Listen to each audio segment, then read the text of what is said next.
The raven arrived at dusk, its wings gilded by the last coppery light that lingered over River Run's ramparts. By the time the bird was coaxed down into Sir Desmond Grell's gauntlet, evening shadow had swallowed the castle's inner ward. But Robb Stark could still read the crimson smear of sunset on the Tully banners. A storm had gathered beyond the Tumblestone. Low thunder, distant yet insistent, like the drum beat of some ancient host mustering on the western horizon. Robb dismissed the omen out of habit, though such habits frayed quickly in wartime. He stood at the stone balustrade, overlooking the dark river, and heard the ripple of water against the pilings far below as Desmond's boots trod toward the solar. The raven's croak echoed behind the man like a hinge in need of oil. When Desmond gave him the scroll, its black wax was stamped with the Lion of House Lannister. Robb's lips flattened. Catelyn Stark waited at the hearth, her mantle of river blue warm against a draft that whistled where mortar had shrunk in the age-old walls. "Tywin?" she asked. "Or the king at the Red Keep?" Robb peeled the seal, heart hammering. He knew his mother's eyes searched his profile as if it were the face inside a helm she could no longer lift for him. As he read, her hand rose to her mouth. When he finished, he lowered the parchment to his side. His fingers tightened until they creased the vellum's soft grain. "It is not from Lord Tywin," he said, voice calm despite the tautness in his stance. "It is from the Queen Regent herself." "The Queen?" Catelyn came forward. The hearth fire etched lines of concern deeper around her eyes, but the copper in her hair still caught the glow like old embers. Robb let her take the letter. She read swiftly, lips moving, then looked up, astonished. "Cersei Lannister wishes to parley here, in River Run. Under her own banner and ours." "That is the least of it," Robb said. He looked again toward the storm clouds bruising the west. "She proposes a compact, peace between lion and wolf." "A trap," Catelyn said at once. "Cersei would sooner leap into the black water than cede an inch to our cause." Her own words. Robb recited from memory, the script already burned into his thoughts. "A realm drenched in blood profits none but the crows. Let the war end in wedding feast, not funeral pyre. I, Cersei of House Lannister, will take Lord Robb Stark to husband, sealing 10 years' peace between our lines, guaranteed by hostage and oath."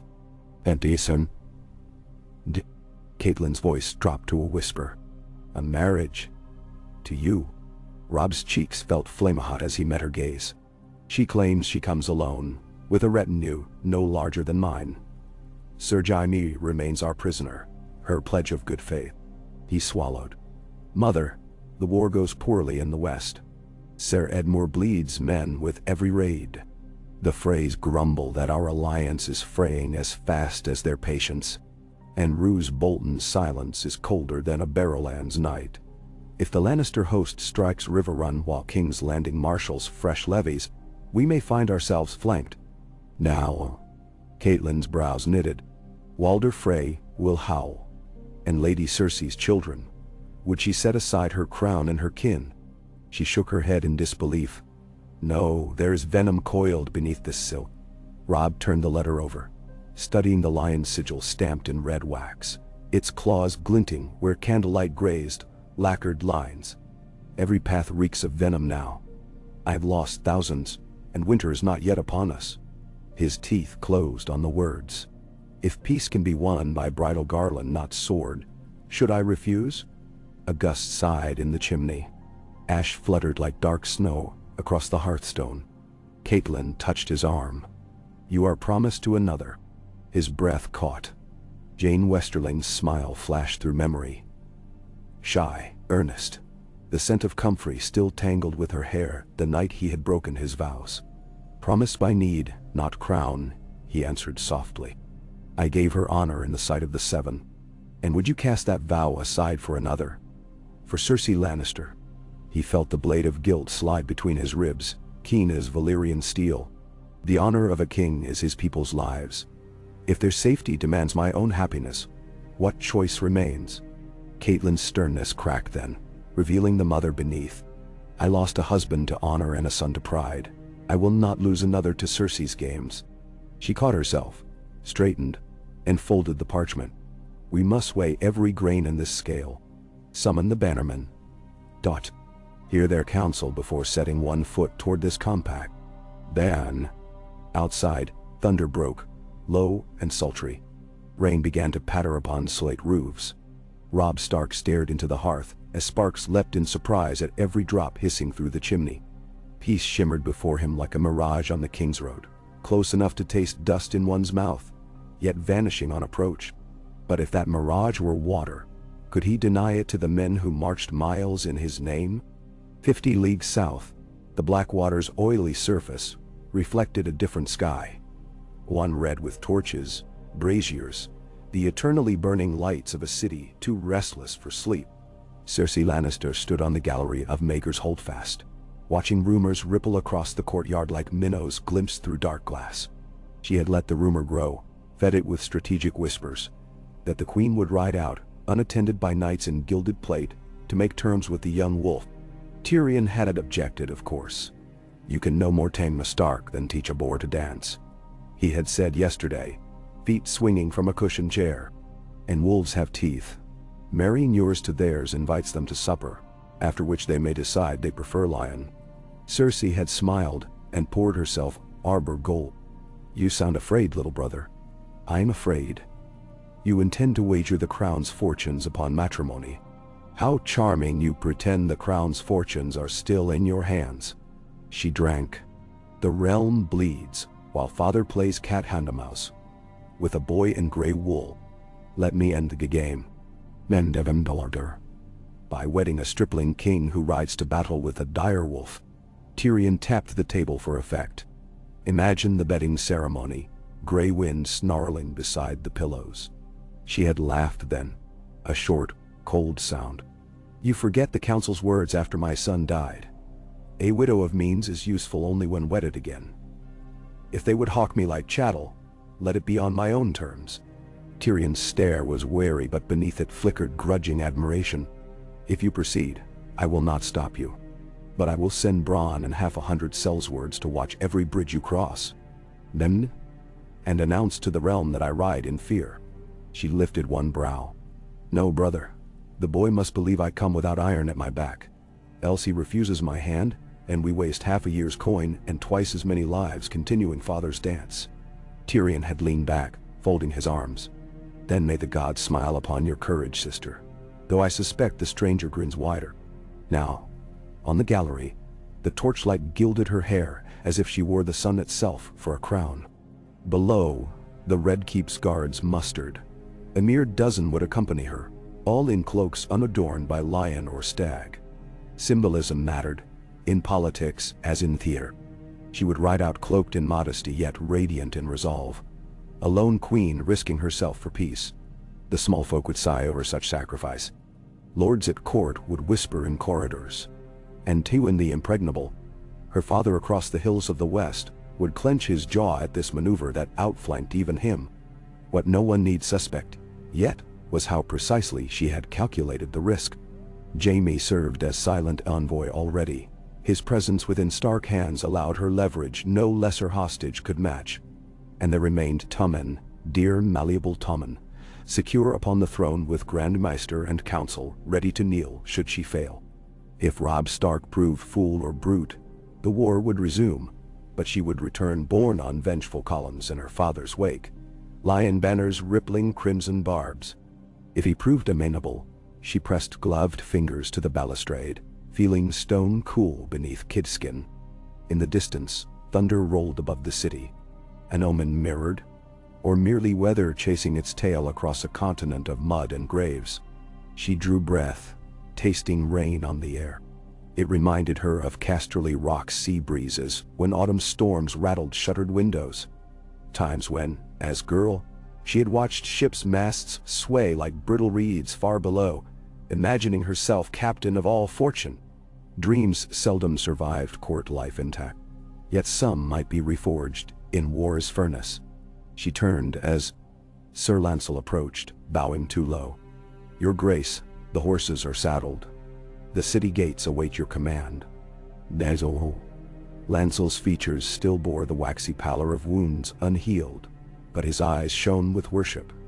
Cersei allowed herself a thin smile. Worship would do. Love was a luxury that corroded judgment. "Rise, cousin," she said, "and mind your sword arm. We ride not to tourney but to treat." He straightened, Adam's apple bobbing. "Yes, your grace." When she descended the winding stair, silence rippled before her like silken sashes parted by unseen hands. The guards knelt. Stable boys pressed backs against stalls to grant her space. Even the Lannister destrier she favored snorted quietly. As though sensing the gravity of its burden, she mounted, settling skirts of heavy crimson wool over the pommel. 12 cloaked riders formed around her. No house colors, yet their discipline gleamed like polished helms. Moonlit streets lay slick from an earlier squall, the cobbles catching the hooves' echo and multiplying it into a rumor that ran ahead. Queen on horse, queen on road, peace in her saddlebag. The portcullis creaked upward. As her horse stepped into the night, a small folk crowd at the gate of the gods parted like water before keel. One voice called, "Bless you, good queen," and another, "Bring our sons home." The cries followed her in ragged chorus until the dark swallowed them. Cersei kept her eyes on the road, measuring each lead toward River Run, as a bead upon a prayer string. But she prayed to no gods, only to the fierce arithmetic of ambition wherein variables could be bent by will and nerve. On the third morning after the Queen's Raven, banners crowded River Run's yard. The flayed man of Bolton beside the twin towers of Frey, the silver trout, the grey direwolf rampant. Lord Roose Bolton arrived at dawn beneath overcast skies, his expression pale and unreadable as the fog curling from the rivers. He greeted Robb with such courteous coldness that even Catelyn's practiced poise wavered. The Frey contingent entered afternoon, Walder Frey's heir Sir Stevron leading. Stevron's joints ached visibly as he dismounted, yet his shrewd eyes missed nothing. Least of all the tension crackling in every stray glance. In the great hall, torches sputtered smoke up through the vaulted gloom. Robb stood before the assembled lords, grey wind lying at his feet, yellow eyes glittering. The direwolf's presence lent weight no herald could match. Each growl was argument. Catelyn sat slightly behind her son, prepared to steady him with mere presence. Beside her, Edmure Tully shifted restlessly. His arm was in a sling, last month's wound still healing. Robb spoke plainly. "Cersei Lannister has offered herself for marriage, contingent upon hostages and cessation of hostilities for 10 years. She arrives within the week." A rumble moved through the lords like distant cavalry. Roose Bolton's voice, soft as snowfall, carried nonetheless. "A curious gambit, your grace. The Queen Regent's charms are celebrated. Yet, she is sister to the Kingslayer, daughter to Tywin, mother to the Boy King. Our men will find it strange to call her Queen of the North." "It is not her crown I consider," Robb said, "but the lives we may save. I would hear counsel." "Nidinabasti. Sistorano." Sir Stevron spoke next, clearing his throat. "Lord Walder bids me remind your grace of the previous accord with my house."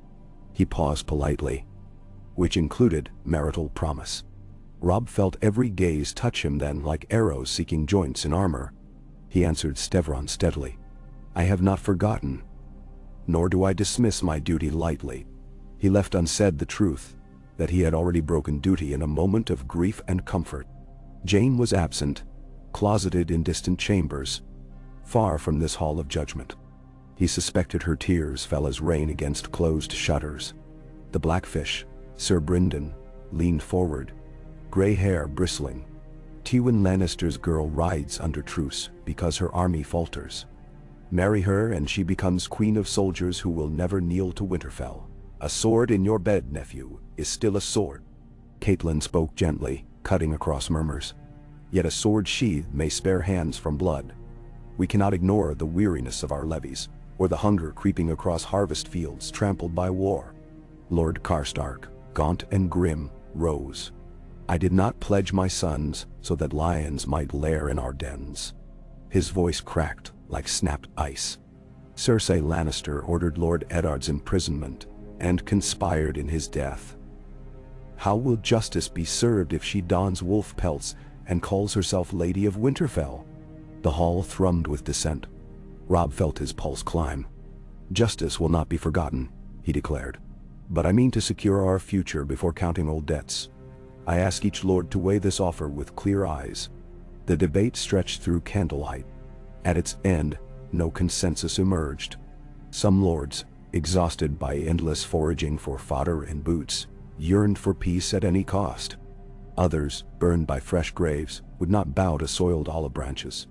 Night came. In his chamber, Robb stared over maps pricked by colored pins. Gray wind paced restlessly, nostrils flaring at scents only wolves discerned. The arrow of uncertainty pointed many directions, each strewn with bones. Could he trust a queen whose smiles were rumored to taste of sweet berry wine and cyanide alike? Yet could he face the widows of Talhart men by next autumn should he refuse? A soft knock. Caitlin entered bearing a goblet. "Mulled wine," she said, "for the thunder inside your head." He took it gratefully, warmth spreading through chest and limbs. She did not speak until he lowered the cup. "When your father rode south, I begged him to consider every angle of Robert's summons. He did, and still miscalculated the cruelty of court. You stand now where he once stood. I see your father in you, his stubborn honor, yes, but also his mercy." She reached, brushing a curl from his brow. "Whichever path you choose, choose it fully. Doubt will slay faster than Lannister steel." "Membactirine?" Robb nodded. The wine spice, clove, orange peel, coated his throat. He set the goblet down. "Tomorrow I ride out to meet the queen at Seven Streams, halfway between armies. Gray wind and a single guard beside me. She will do the same." Caitlin inhaled sharply. "Alone?" That was her term. A queen's humility, she claims. It will test trust on both sides. Perhaps trust can be earned in kind. He smiled bitterly. Or perhaps she means to fill stray air with crossbow bolts. Either way, I discover truth quicker than all this talk. Dainhen. She closed her eyes briefly, accepting his resolve as inevitable. When she opened them, they shone with tears unshed. "Take the gods with you, my son." Seven Streams lay in land that once belonged to House Hay. A scatter of marshy rivulets winding between slate outcrops.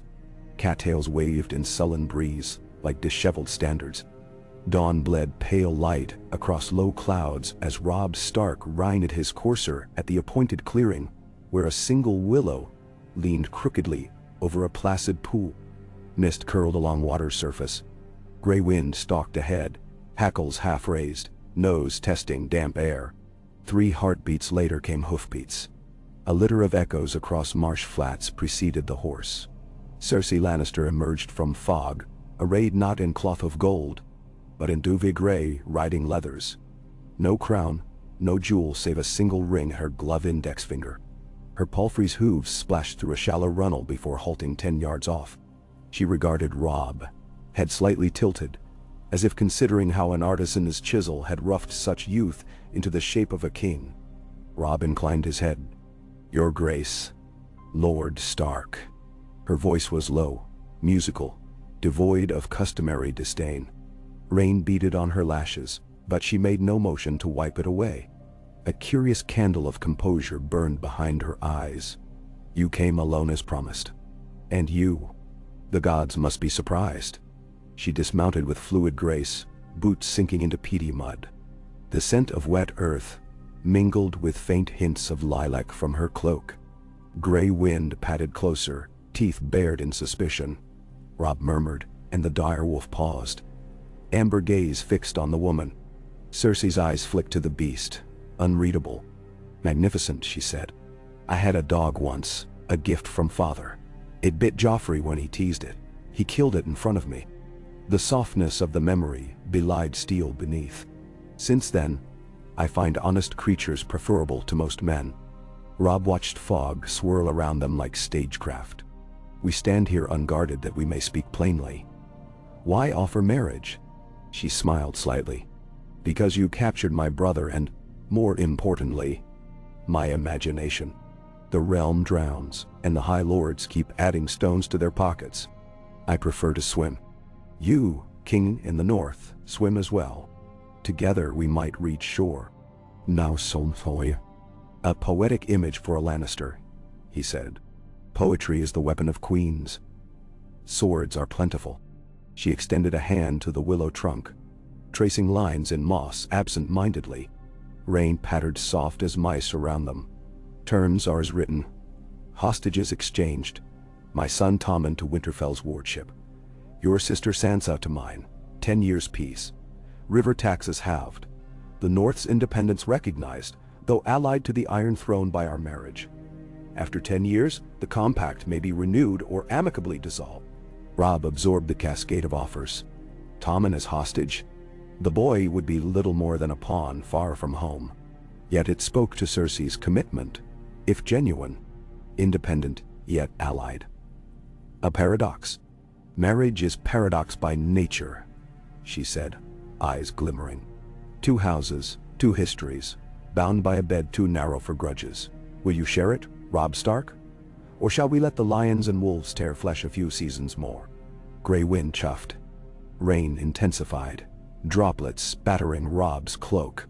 He reached to scratch behind the direwolf's ear, grounding himself in familiar fur. I have sworn vows before. Then you know vows can be reforged, like swords, better tempered, stronger. A gust teased Cersei's hair loose, golden strands whipping across her cheekbones. She did not flinch. The willow creaked overhead. Across bog water a heron lifted, wings beating. Its reflection shattered the pool into ripples, spreading to their boots. Robb spoke carefully. My bannermen will bridle. The North remembers. They recall Lord Eddard's head upon the walls of King's Landing. She met his gaze unblinking. And whose command placed it there? Joffrey's. He is ashes. I stand before you unarmed, willing to mend. You may kill me here, avenge your father, and reign over ruins. Or take my hand and build something new from bones of war. No. His mother's voice echoed inside him. Your father miscalculated the cruelty of court. Could it be cruelty to accept peace? Yet the memory of Jane's Tears Street face pierced him again.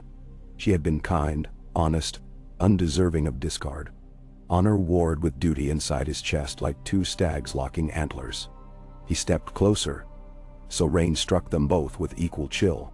If I consent, we sign treaty before my lords, hereafter sworn by Septon Maribald and the old gods beneath heart-tree boughs. No hidden clauses, no shifting tongues. Cersei inclined her head, the gesture almost regal. Agreed. Another silence, stretched thin as drawn bowstring. Then she extended her hand. Rain dripped from her glove's fingertips. Robb removed his own gauntlet, skin prickling at the cold. He clasped her hand. It was smaller than he expected, but the grip was firm, the pulse at her wrist steady. Until consummation, she said, lips curving. We must practice trusting each other.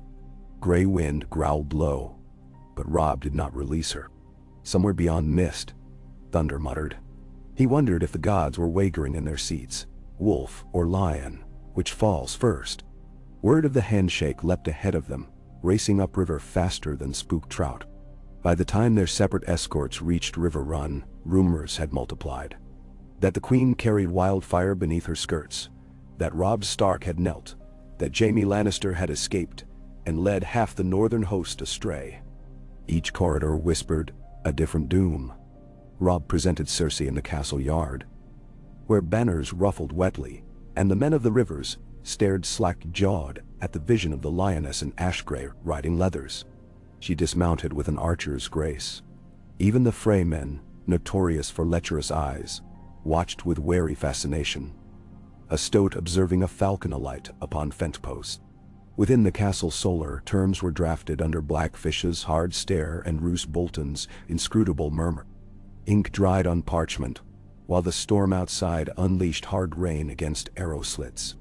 Torchlight quivered upon damp stone, as if kindled from the same uneasy flame that danced along every spine present. Cersei signed first, long, looping strokes. Then Robb, his name bold across the treaty. Septon Maribald prayed. Grey wind lay beside hearth, ears twitching. When the wax seals finally cooled, silence hung heavy, broken only by rain. Cersei lifted her gaze to Robb, a glance of appraisal, expectation, and something indeterminate.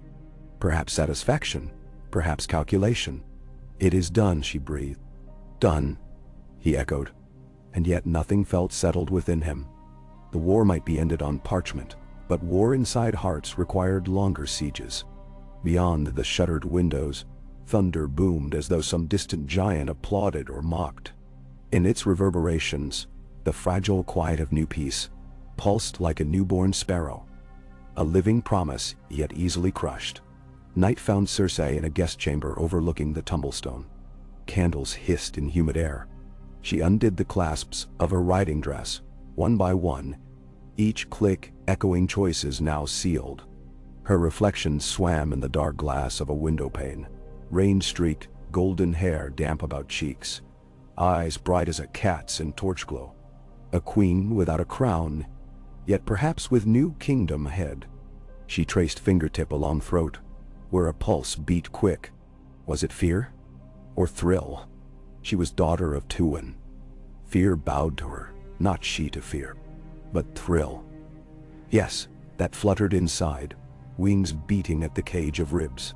A northern king whose honor could be bent, not broken, melded to her will. Perhaps. If so, she would rule 2 realms, from winter wolves to gilded lions. A peace forged in her image. Yet even queens must sleep. She extinguished the last candle and allowed darkness to claim the chamber, the river, the war-scarred land. In the keep's north wing, Robb Stark stared into a hearth gone to embers. He remembered Jane's tears again, and wondered if his heart might grow callous enough to ignore them. Duty, duty, duty. Word heavy as millstone. He clenched his fist, feeling where Cersei's fingers had lain. Grey wind rose, pad silent, and laid massive head upon Robb's knee. The direwolf's eyes flicked toward the door, as if reading what path tomorrow might carve. Outside, rain softened to a whisper. Somewhere within its hush, Robb tried to imagine a realm where lion and wolf shared the same den, and no blood seeped between the stones. The picture refused clarity. It shimmered, breaking each time he neared focus. Tomorrow would bring councils, sponsors, perhaps a grudging feast. There would be letters to Walder Frey, apologies to Jean, negotiations of hostages and dowry. 10 years of promised peace weighed invisible but immense across his shoulders. Could any man lift such weight and remain whole? He reached to scratch Grey Wind's ear again. The wolf closed incandescent eyes. A rumble of comfort deep in chest. "One step at a time, old friend," Robb murmured. And in the crackle of dying coals, he almost believed it was possible. Morning dawned clear, the storm spent, leaving air scrubbed clean as if a giant had poured bucket of rivers across the sky.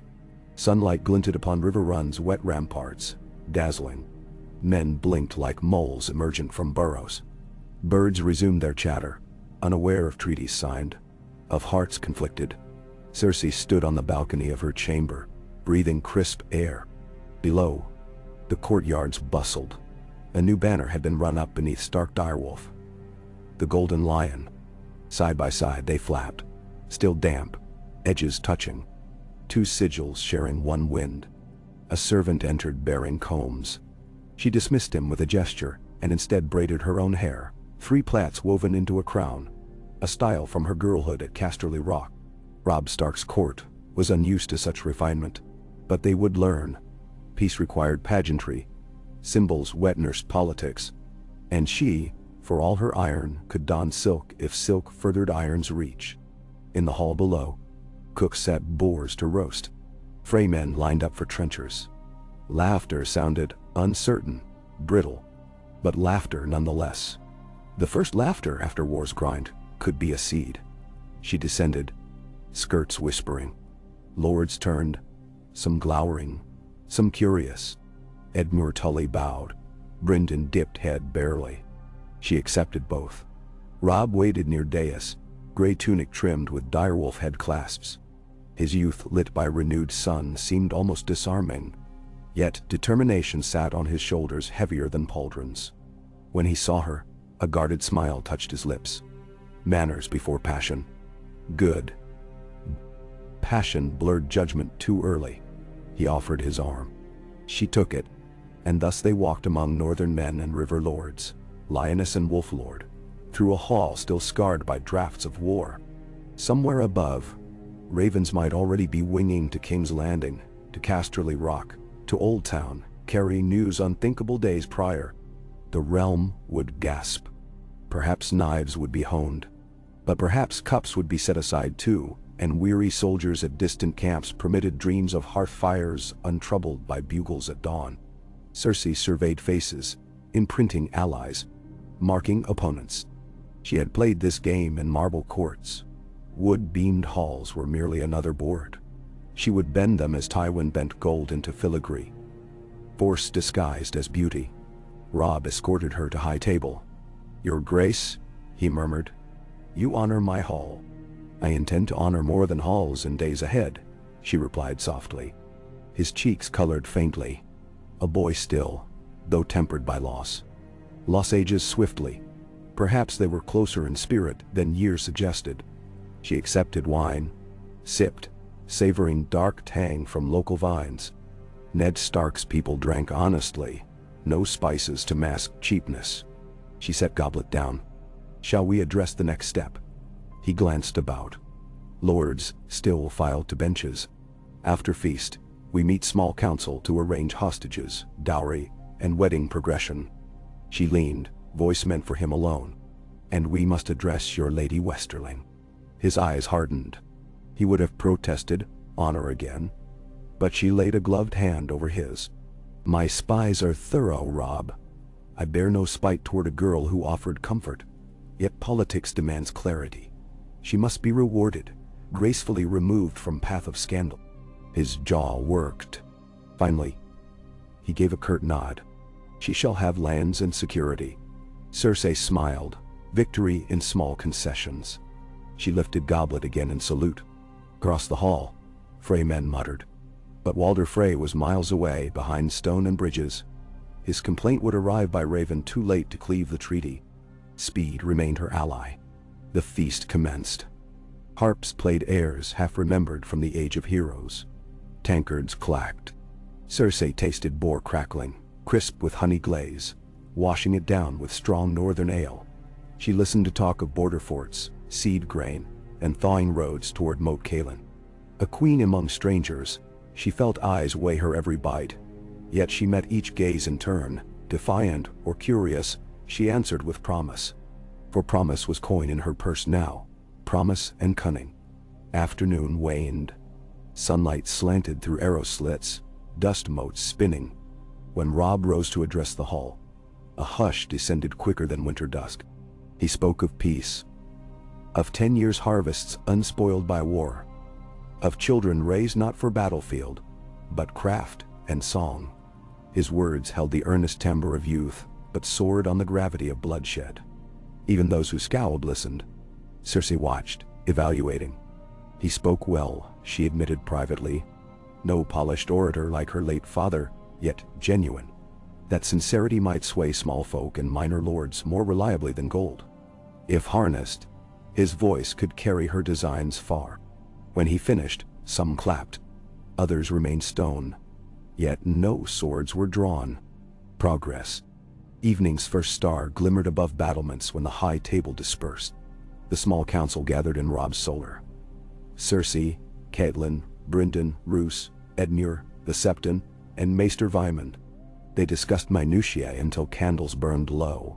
Where Tommen would sleep at Winterfell, which knights would guard Sansa, how taxes on river road tolls would be shared. At each sticking point, Cersei offered compromise laced with subtle advantage. Some accepted, some debated.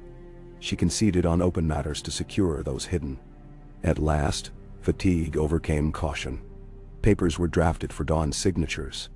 Chairs scraped back. Cersei stood, stretching gracefully. Robb lingered. "Rest, your grace," he said. "Tomorrow we ride to the gods' wood for vows before Heart Tree. The old gods will witness intentions." She stepped close, shoulders nearly touching his. "May they find our intentions pure then." Her breath warmed his ear. He startled slightly, an appealing vulnerability. She withdrew, allowing space. "Good night, King Robb." She left him in flickering candlelight glow surrounded by maps and treaties, a boy shouldering boulder. As she passed through corridors toward her chamber, thunder rumbled again. Distant, reluctant. Storms may part, she mused, but clouds remember. Standing at her window later, she watched the moon sail silver across tattered remnants of cloud. Somewhere in shadowed barracks, men whispered bets. How long peace would last, whether wolves would bed lions or devour them. She smiled softly. Let them wager. She played for kingdoms. And far below, the tumblestone murmured ceaselessly, smoothing jagged rocks with patient water. Proof that persistence outlasts quarrel, polishing even iron edges into softened silhouettes under moon. Robb Stark slept fitfully. Dreams came. His father standing beneath Winterfell's heart tree. Snow and raven hair. Gray wind howling at a blood-red dawn. Jean's face dissolving in the shimmer of weirwood leaves. Through it all strode Cersei. Sable cloak billowing, eyes molten outgo. She held a key wrought from gold and iron and pressed it into his palm. When he looked, the key melted, searing his skin. He woke with heart hammering, gray light spilling over covers, dawn. He rose, dressing in doublet of black-trimmed silver. Gray wind greeted him with low whine. Together they crossed courtyard duet to the God's Wood beyond walls. There, among sentinel oaks and red leaves just starting to turn, the heart tree awaited. Cersei stood already beneath its boughs, crimson gown trailing like spilled paint on moss. She must have passed through castle first light, unaccompanied. Her hair loose in sun looked molten. She faced the weirwood as pilgrim might a shrine, ivory bark streaking her gown's glow. Robb halted, struck by sight, lioness paying homage to northern gods. She turned, sensing him. Their eyes met across hush of leaves rustling. No words broke dawn's fragile calm. He advanced. Gray wind curled at edge of clearing, ears pricked. Robb drew breath of earth. Sap, morning. "We begin," he said softly. Cersei inclined her head. Together they stepped to Heart Tree, where its ready zasped tears flecked bark like wounds. Robb laid hand upon trunk as his father had taught. He felt wood's rough chill. "I, Robb Stark, offer peace to those who seek it, blood to those who shun it. I pledge to keep faith with this compact, so long as breath stirs in my chest." Cersei lifted her slender hand, splaying fingers across bleeding face. "I, Cersei of House Lannister, do likewise." Leaves rustled overhead as though gods whispered concurrence, or warning. Light speared through canopy, hollowing them. Robb removed hand, turning toward futures still unshaped. Cersei's gaze followed. In that moment, a single drop of red sap slid down bark between their prints and pooled upon moss. A portent, perhaps, that peace written in blood still bleeds. But for now, morning light glinted upon two sigils raised side by side above Riverrun's towers. For now, sword sheathed. For now, lion and wolf shared breath. And beyond the walls, the realm inhaled, waiting to see if exhale would come soft or jagged. Robb offered his arm. Cersei took it. Together they walked back toward stone steps, toward lords and letters, and all the thousand threads waiting to be knotted or cut.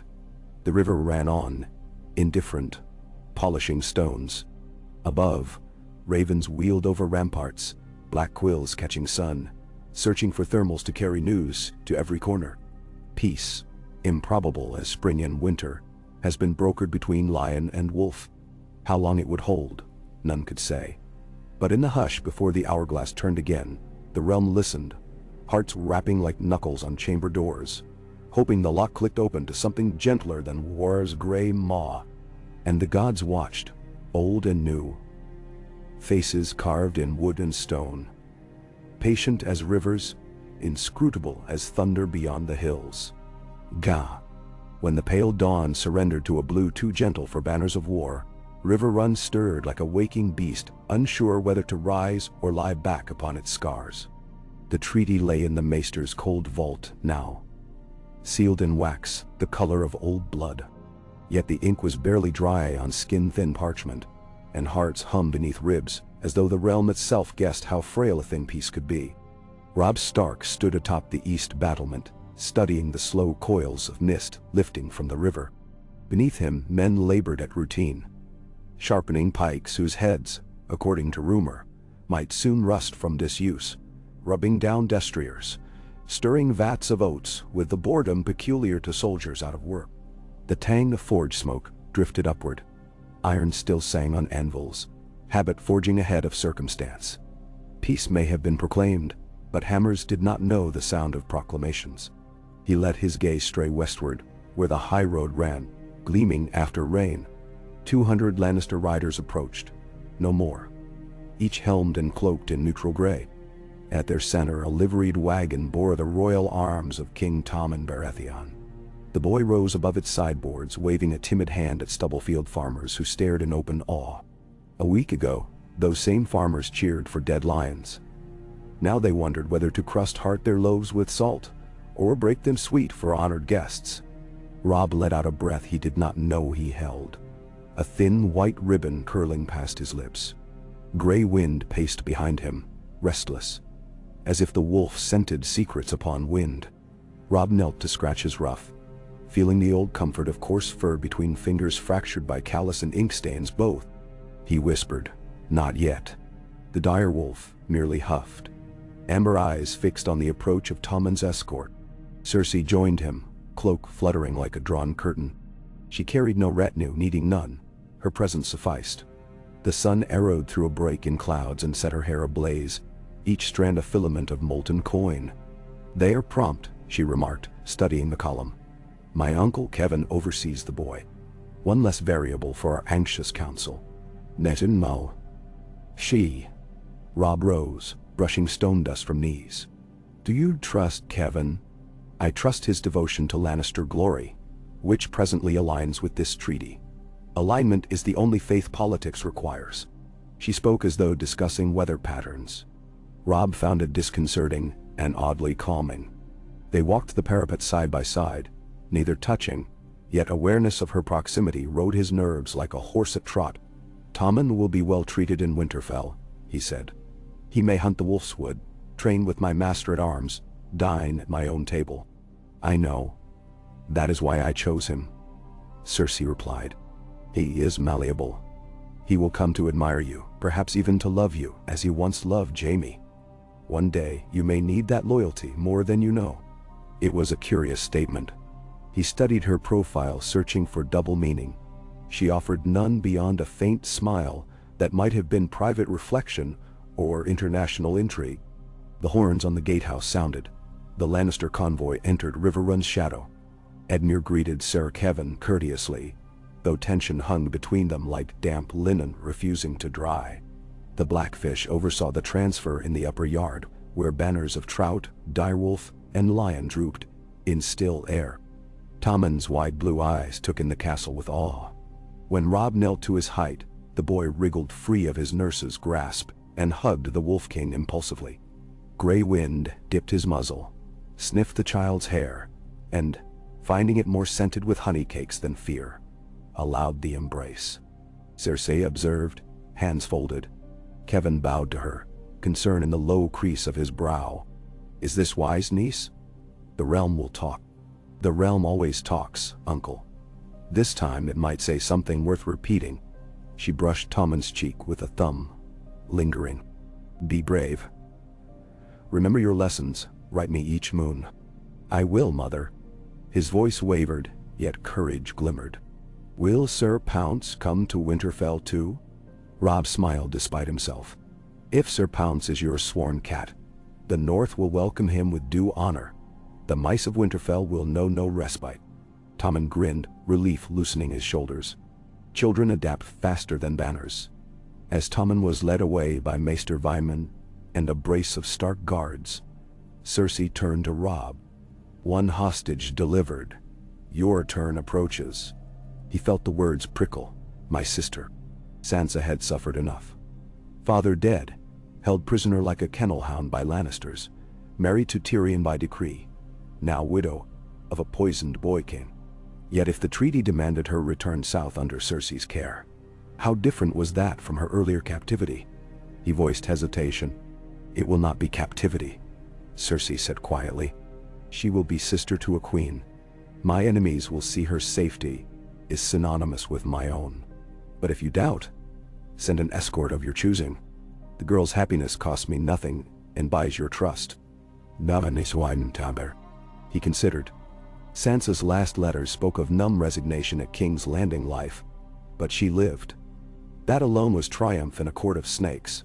I will accompany her partway, he decided, though distance and his responsibilities would soon demand separation. So gallant. Cersei murmured, a flicker of something inscrutable in sea-green eyes. Let us hope gallantry thrives under our arrangement. Across the rain-swollen Red Fork, Roose Bolton stood on a muddy bank watching leomen of his line erect temporary camp. The pink banner flapped lazily. Guests in Lion's Den, he mused. Yet lions had married wolves. What did that make flayed men? He fingered the parchment of his latest letter, sealed with dark wax bearing a dread flayed man. Dispatch to his bastard son, Ramsay Snow. Rally Eastwatch levies, but remain on winter scatherage. Watch, wait. The game had changed, not finished. Bolton patience was like a butcher's hook. It hung, creaked, held weight until meat grew tender. A rider approached, hooves sucking mud. It was his steward, sour-faced. The Queen invites each banner lord tomorrow for formal recognition of treaty. Oaths to be sworn anew. Roose nodded. Does she invite or summon? The man coughed. Summon, my lord. Very good. He dismissed the messenger and watched him retreat.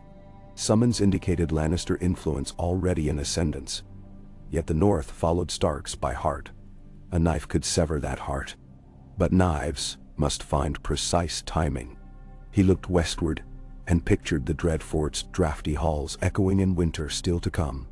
His wife, Dat Walda, would ask whether wolves dine with lions. He would respond that flayed men dine last, picking bones. Patience. Word galloped. In the Vale, Lysa Arryn received 2 ravens. One from Catelyn describing the treaty. One from Littlefinger, shorter, encrypted in flourishes, advising caution and opportunity. She paced the airy high hall, sky door yawning like frozen Maud. Peace robbed her of excuses. Soon the Vale might be called upon to join the realm. She clutched her son closer, heart skipping. Petyr's letter said, "Winter's but a mirror. Look through it and find spring's reflection." She did not know what that meant. In Dorne, Prince Doran closed eyes against sun when the news arrived. Cersei aligning with the young wolf complicated vengeance, simmering in sand. Yet he was patient too. Serpents coil before strike. He instructed Maester Calliope to reply with polite congratulations. Meanwhile, Oberyn trained with spear as though storms had never paused. Nymeria counted trade ships. Tyene visited septs with prayers sweet as honey laced with something sharper. At Casterly Rock, Tywin read the coronet-stamped letter thrice. His face betrayed nothing, but candlelight flickered in veins beneath temple. He burned the parchment above a silver bowl, the ashes drifting like black snow. "Summon my captains," he said, "and send ravens. There are yet pieces on the board." Tyrion watched from doorway, wine cup half raised. "Father, dear, the board now includes a queen beyond your reach, and a king beyond your sway." Tywin met his gaze. "Boards may flip. Pieces may fall off. We remain masters of picking them up, provided we move before the table burns." Tyrion inhaled. "If I might advise, extinguish the candles first, lest ashes drift upward." Tywin ignored the jest. "Your sister is cunning, but cunning can be guided. We shall guide." From across treaties and hostages and direwolves, Tyrion sipped. "Best send a very long leash." "No," Tywin said softly. "A knife cuts leashes nicely, but only after prey is docile." "No." Tyrion's brilliance dimmed for a moment. "You would risk a daughter for docility." Tywin's eyes glinted.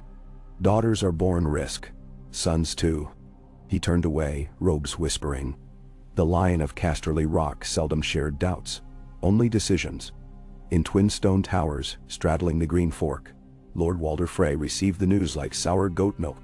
He threw a chicken leg across hall, scattering dogs. I gave that boy a crossing, and he gives me horns, he spat. Wed to a Lannister witch while my Aenys rots unmarried. His petty vengeance brewed quicker than wine left in sun. He summoned scribes, dictated letters dripped with wounded pride, dispatched envoys to every disaffected lord. There would be dinners with sharpened carving knives. There would be songs of broken agreements in minor keys. But even Walder understood timing. Best strike when bride and groom feel safest. One of his many grandsons asked whether they still marched south next moon. Walder gnawed bone, eyes narrowing. Patience. A wedding's a feast. We wait, we drink, then bite. No. At Riverrun's Godswood, Jane Westerling knelt before the heart tree alone. Soft sobs shook her shoulders. Her mother had told her to hold her head high. Her father wrote to say honor sometimes demands sacrifice. Yet hearts do not speak in the language of politics. She pressed fingers to tear-damp moss, whispering prayer the old gods may not understand. Protect him, even if I cannot love him openly. Catelyn found her thus. She hesitated at the edge, unwilling to intrude, then approached with steps light as snowfall. My child, she said. Jane rose, eyes red. Catelyn enfolded her. They stood until wind rattled leaves overhead. Jane finally spoke. I will leave quietly. The Queen offered me lands near Lannisport, a dowry fit for a Westerling. My vows were made to the gods, Catelyn finished. She brushed hair from the girl's cheek. But sometimes the gods witness new vows to mend what could break more hearts. You have done nothing shameful. Take the Queen's gift. Raise sons to remember kindness. Jane nodded, tears streaking. As they walked back, Catelyn's heart ached. For Robb's lost innocence, for her own failing to guide, for girls who loved war-made kings. Yet even grief must bend to necessity. The matrimony itself grew near in measured increments. Masons shaving stone seats at Winterfell's great hall. Tailors stitching wolf and lion motifs into velvet. Cook sampling venison tinged with blackberry glaze. Septas preparing vows of the seven, even as Robb insisted on words before heart tree also. Two faiths required bridging like two houses. Robb rode north ahead of Cersei with escort triple the normal size. Tommen sat beside him in little saddle, rigged upon a hardy Garin. The boy chattered of castles and kittens. Robb listened, half amused, half melancholy. Knights of Stark and Lannister mingled awkwardly along the column. Suspicion clanking louder than mail. 3 days out from Old Stones, the convoy entered Long Valley where birch leaves glimmered silver under noon's sun. Robb ordered halt to rest horses. As men watered mounts, Tommen discovered wildflowers and offered them to Grey Wind, who accepted with a rumbling sneeze. Laughter rippled among soldiers, easing knots. Cersei's litter arrived later, borne slow to preserve dignity. She stepped out clad in traveling gown of charcoal-trimmed crimson dust-speckled hem. She brushed it away as if flicking off inconsequence. Her green eyes surveyed Birch Valley, then fixed on Robb, wrestling with Tommen's laughter. A smile ghosted her lips.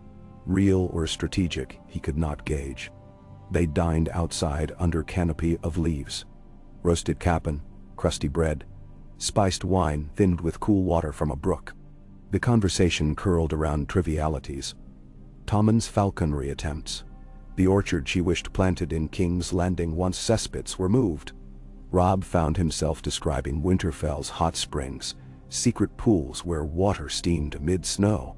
Her eyes glimmered at mention of warm braziers in bedchambers, when winds howled beyond stone. I loathe cold, she admitted. Yet warmth stolen from earth. There is poetry. The road resumed. That night, campfires dotted meadow like fallen constellations. Men swapped stories. The hounds rumored exile in free cities, the Greyjoy raids along stony shore. Sporadic skirmishes in crownlands between gold cloaks and river refugees. War ended on paper, but swords still had muscle memory. In his pavilion, Robb studied route maps by lantern glow. 8 days to Winterfell if weather held. There Sansa would join them. There, lords of North would bow or grumble. He rubbed weary eyes. Cersei entered unannounced, dismissed guards with flick of wrist. She set wine on table. "Two treaties," she said, pouring. He accepted cup. Her nearness filled space with clove, citrus, undertones of cedar oil. She sipped, watched him. "You think me serpent? But serpents survive winter, while lions starve." His brow furrowed. "We call serpents treacherous in the north. Yet they shed skins, renew. You should think on that." She stepped closer until lantern halo lit strands of hair like molten threads. "I will not feign maidenly nerves. When vows are said, we consummate this alliance. Are you prepared?" He swallowed, acutely aware of her eyes. Jane memory flickered, fading behind present heat. "Duty stands above doubt," he said hoarsely. She smiled, half feline. "Good. But duty need not be cold." She leaned, fingers trailing along his sleeve. "We will rule realms together, Robb. Believe that." Then she withdrew, leaving scent and confusion. He exhaled shakily. Gray wind raised head from beside cot, ears twitching, issuing low growl. Robb stroked him. "She means no harm," he whispered, uncertainly. The wolf settled, but eyes remained golden slits until dawn. Elsewhere in camp, Roose Bolton spoke with two silent men from Dreadfort, couriers whose faces bore old scars of service. They knelt by dim fire. Roose handed small scroll, sealed with flayed man unsubtly. "Ride night and day to Maidenpool," he ordered. "Deliver to Lord Randall Tarley." They saluted and melted into dark. Roose's thoughts coiled around new alignments. Tarley pride offended by Lannister Stark union. Tyrell ambitions unsettled. Frey grievances boiling. Every alliance was chainmail. Link enough rings wrongly. The shirt tears with single yank. He returned to tent where shadows shivered. Quiet voice greeted him. "Writing letters in the dark again, Lord Bolton." Catelyn Stark emerged from gloom. Her eyes glinted sharper than daggers. "I fear letters breed plots." Roose bowed faintly. "Lady Catelyn, mere logistics. The North must coordinate garrisons under new treaty." Her smile held winter bite. "See those garrisons guard our people, not your ambitions." He demurred, with tilt of head. She left, leaving him considering whether rivers freeze slower than daggers rust. 5 days later, the host gained Moat Cailin, where crumbling First Men towers hunched above. Reed choked more. Ironborn bodies still swung from spikes, relics of prior siege. The sight sobered soldiers. Cersei observed silent, expression unreadable. Yet her hand trembled once atop palanquin rail. Robb glimpsed it, noting vulnerability beneath steel. They crossed causeway to cheers of Flint, Reed, and manderly men lining ramparts of new timber keeps raised to guard bottleneck. Lady Mage Mormont greeted Robb with bare pelt draped shoulders. She eyed Cersei like fisherwoman gouging depth before wading. "Peace suits me none, but if bear must share cave with lion, the lion best learned to fish in snow," she growled. Cersei inclined head. "Lions fish poorly, but they do not starve." Mage's laughter boomed. She thumped Cersei's shoulder approvingly. Tommen delighted in the marshes, begging to throw stones at fengeese. Robb allowed, until dusk. That night Jojen Reed told the boy ghost stories of bog whites. Cersei listened outside tent, expression softened by flicker of campfire, perhaps remembering bedtime tales long outgrown. Winterfell rose on horizon like memory summoned solid. Gray walls, banners snapping, smoke curling from forges and kitchens that never cooled. Cersei halted on ridge to study, tears pricked uninvited. Childhood dreams of golden keeps paled now. This fortress, stark and unadorned, seemed honest in way Red Keep never did. She whispered, "Beautiful," surprising herself. Robb watched her almost smile. "It is home," he said simply. At Gatehouse, drums rolled. Bran, thin and pale but bright-eyed, waited in wheeled chair pushed by Hodor. Arya stood beside him in leather jerkin, eyes hawk sharp, hand on hilt of small sword. When she saw Cersei, lips tightened. Robb dismounted, embraced them. Bran greeted Tommen with sheepish grin. They spoke of ravens and castles. Arya bowed stiffly to Queen, who returned nod without condescension. A delicate ceasefire. Inside Godswood, Jane had already departed south under guard, traveling to her new lands.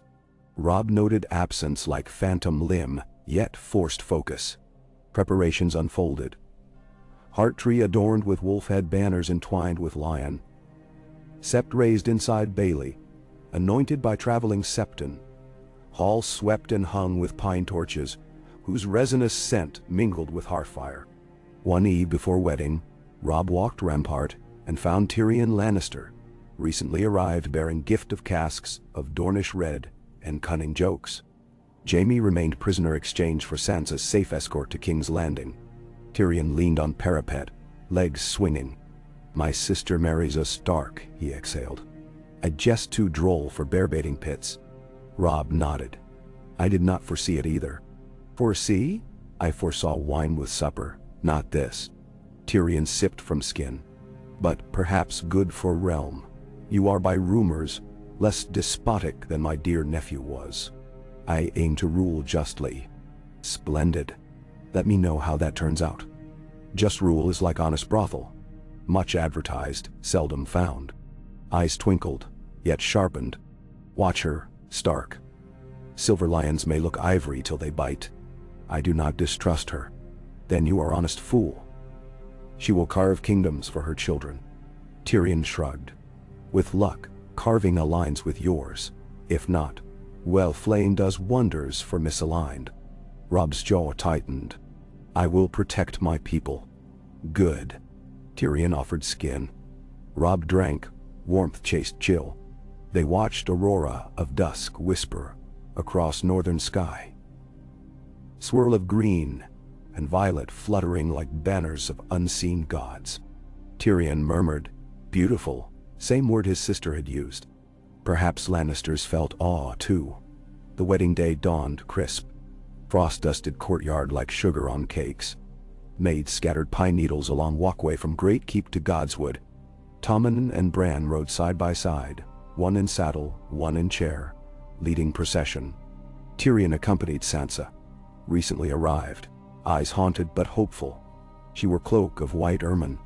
Cersei, draped in silver gray velvet with lion brooch at shoulder, walked on Robb's arm toward Hearttree. The vows before old gods were brief, solemn. They stood barefoot upon moss, hand in hand. Leaves overhead rustled, red faces seeming to watch. Robb spoke first, promising shield and laughter, and grain barns full before winter's bite. Cersei answered, promising counsel, courage, and claws for enemies. They cut palms, pressed blood together upon bark. Sap oozed, blood mingled. The tree did not burn. Catelyn wept silently, tears lost in fur collar. In sept after, they knelt before seven-pointed star. Septon intoned blessings. Cersei repeated words, voice low. Robb followed. Candles flickered. When they rose, gold circlet wrought with direwolves and lions was placed on each brow. An artisan's new piece forged nights ago, symbol of entwined houses. Feast followed, tables groaning under roasted elk, honeyed parsnips, trout stuffed with almonds. Mummers performed Ballad of Nymeria's Fleet. Jesters juggled silver apples. Mira Reed danced with Tommen, laughter echoing off stone. Arya challenged Brienne of Tarth to spar, wooden swords clacking. Tyrion drank measured. Roose Bolton sat near dais, eyes calculating. Walder Frey's envoys delivered goblets of sweet wine and flatteries too glib. Robb presented gifts, lapis earrings to his mother, new silver collar to Grey Wind engraved with runes, a riding cloak of icebear fur to his bride. She accepted, stroking fur thoughtfully. As dusk deepened, bedding ceremony approached. Northern lords roared but Lannister knights frowned. Cersei stood, raising goblet. "Let us not tear garments tonight. Let us tear down walls instead." Applause, scattered uncertain. She extended hand to Robb. They retired with dignity intact, leaving rumor hungry yet unsated. In bedchamber warmed by hot spring pipes beneath flagstones, She unpinned curls herself. He removed cloak, uncertain. The silence pulsed. She spoke first. "We may begin as strangers, but not as enemies." She stepped close, ghosted fingers along scar on his forearm. "You carry war's memory." "So do you," he whispered. He touched small welt near her collarbone. "Crossbow graze from Siege of Blackwater," she explained. They undressed. Not hurried. Candlelight rippled across skin like water over river stones. They lay together, tentative, then fervid. After, breath mingled. She traced north-shaped constellations across ceiling rafters, and he pointed out previous kings entombed beneath crypts below. They spoke until weariness claimed them. Morning found world unchanged and wholly altered. Ravens launched bearing news, Queen of Winter, Lioness of North. Cronlands gossiped. Reach weighed. Dorne smiled thinly. Tywin read copy, eyes narrowed. He drafted reactions. Send gold to Frey. Letters to Bolton. Whispers to Baelish. At Winterfell, routine resumed. Guards drilled. Ravens fed. Stews simmered. Cersei toured battlements with Bran, asked about ancient kings of winter.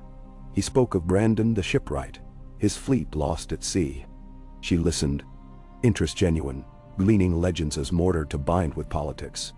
Robb convened council of North and River, Mormont, Karstark, Reed, Umber, Tully. Cersei attended, silent first hour, then offered plan to reopen trade through Maiden's barge routes down White Knife, promising southern coin and cloth. Manderley perked. Umber grunted approval if tariffs favored North. Soon maps cluttered table, ink spilled into new alliances. In quiet moments, Robb and Cersei learned each other. She guided Tommen's reading. He taught her to ride shaggy north mares over snowy plain. She scolded his recklessness. He teased her distaste for turnips. Nights they debated laws. She advocating stronger crown revenue, he championing land rights. Discord, yes, yet undergirded by respect, forging into companionship. Still, dangers coiled beyond candles' glow. One crisp night, arrow hissed from shadow while they walked parapet. Gray wind lunged, knocking Robb aside. Shaft clattered stone. Guards chased figure who vanished over wall. The arrow was ash black, fletched blue, Bolton colors disguised. Cersei's eyes blazed. "Your vassals play traitor." "Or mine," he answered grim. Frey colors sometimes blew at winter gatherings. They doubled watch. Roose professed innocence. Frey envoy shrank. But suspicion seeded. Tyrion quietly investigated. He bribed kennel boys, questioned guards, sniffed arrow resin. Findings led to nothing certain. Arrow crafted by Northern Fletcher. Feathers from Vale Osprey. Binding twine common in riverlands. Someone wishes to seed distrust, he concluded. Works nicely. Robb tightened defenses. Cersei penned letters to King's Landing for extra gold cloaks to guard Sansa. Meanwhile, Roose Bolton's riders slipped into night toward Twins. Winter's first real snow arrived while the last leaves still clung. Flurries dusted courtyards. Tommen built clumsy direwolf of packed snow. Bran and Mira fashioned one of dragon to match. Cersei watched from window, arms crossed, expression unreadable yet softer than court had ever seen. Robb joined her, steam rising from cloaks. "We should invite Dothraki next to test their horses on snow," she murmured. He chuckled. "See them slide down ice," Dothraki scream of ghost grass. They laughed, surprising themselves. She sobered. "Laughter suits you, King Robb. Keep it. North needs warmth more than iron." "No. Endow." Later in council chamber, she proposed constructing warm orphan houses for children of war, staffed by septa healers and paid by combined coffers. Lords balked at cost. She silenced them with ledger of potential tax on southern wine imported through White Harbor. Manderley blessed plan. Others grumbled but yielded. That night Robb told her she wielded generosity like blade. She admitted generosity buys loyalty cheaper than soldiers. They kissed, no longer strangers. Far south, Prince Oberyn arrived at King's Landing, brandishing spear and grin. He found Sansa living under Cersei's letter protection. He praised her red hair, calling it sunset trapped. Tyrion arranged meeting. Politics danced. Dornish interest in new peace. Tyrell worry at losing foothold. Martell playing both sides. Sansa wrote Robb describing gardens and hinting kindness from Oberyn. Robb smiled. Cersei frowned though said nothing. Jaime remained comfortable hostage at River Run. He sparred daily with Edmure, telling jokes. Letters from Cersei reached him. Cautious affection, stories of winter's hush. He replied with longing. He also wrote to Tywin, urging father to accept peace. Tywin read, then set flint to hearth, burning message. Bolton letter reached Tywin via Tarly. Promise of North destabilized in exchange for Warden of North title. Tywin considered, drafted cryptic reply. Delay. Gold flows soon. Ruse read. Fingered parchment with hint of guileless smile. Frey envoys returned home bearing nothing but icy courtesies. Walder fumed. He met with Black Walder and lame Lothar. Wedding feast of wolf and lion tastes rotten. Let's season it. Plots formed. Spring thaw came late. Snow turned slush. Roads treacherous. Robb led small force to Carhold, where grain shortage threatened revolt. Cersei remained Winterfell, advising Manderley on harbor customs. She slept uneasy. On third night of Robb's absence, bells clanged. Fire erupted in Rookery. Smoke billowed black against stars. Soldiers formed bucket lines. Cersei climbed rampart regardless of ash. Flames licked tower where ravens nested. Archers shot fire arrows. Sabotage that what? She barked orders, voice cutting through roar. Two maesters emerged coughing. Scroll satchels charred. Birds fluttered to night sky. Messages devoured by sparks. At dawn Robb returned, galloped through half-melted snow. He found Queen wrapped in healing salve for smoke-irritated throat, yet still commanding repairs. Her hair smelled of soot. He embraced her fiercely. She trembled once then steadied. Investigation revealed candles left unattended. Accident or arranged. Feather from arrow. Attack resurfaced near burnt lintel. Bolton. Frey? Unknown. Robb dispatched riders to Dreadfort and twins demanding explanation. Replies oozed courtesy and denial. Council met. Cersei suggested preemptive strike on twins to display resolve. Robb cautioned, wanting proof. Friction sparked. Tyrion mediated, advising cunning. Invite Freys to Winterfell for harvest feast. Keep enemies near. Catelyn opposed vigorously. Decision postponed. In private Robb and Cersei argued. Tension sharp as axe. She accused him of softness. He accused her of vengeance overshadowing peace. Words flared. Quiet. Then loud. At peak, she snapped goblet against hearth, wine hissing. He slammed fist on table. Gray wind barked. Silence. They faced each other breathing hard. Pain and passion mingled. He stepped forward. She met him. They kissed like clash of blades, bruising, then gentled into something deeper. After, tangled in furs, she whispered of childhood dream where she sailed beyond sunset sea, avoiding prophecy's doom. He spoke of his father's words echoing in nightmares. They touched foreheads, sharing. The thaw reached rivers. Trade barges sailed down White Knife, bearing Reach olives, arbor gold, silks from Lys-tinted lion red. Manderley levied new toll, coffers filled. Orphan houses built foundations. Children of skirmish and cold laughed as walls rose. Yet along salt pans, raiders attacked, citing loyalty to Lannister gold, spurned by Stark rule. North blamed Crown, Crown blamed bandits. Diplomats juggled. Peace shivered beneath weight of incidents small but cumulative. In King's Landing, Queen Regent Margaery Tyrell, wed to Tommen by proxy arrangement before hostage, pressed small council to send envoys north for summer tourney, forging goodwill. Tywin overruled. Resources strained. Secretly, he encouraged Tyrell craftiness.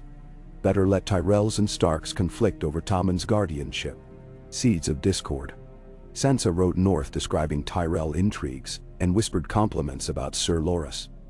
Cersei read letter and slammed desk. jealousy coiling.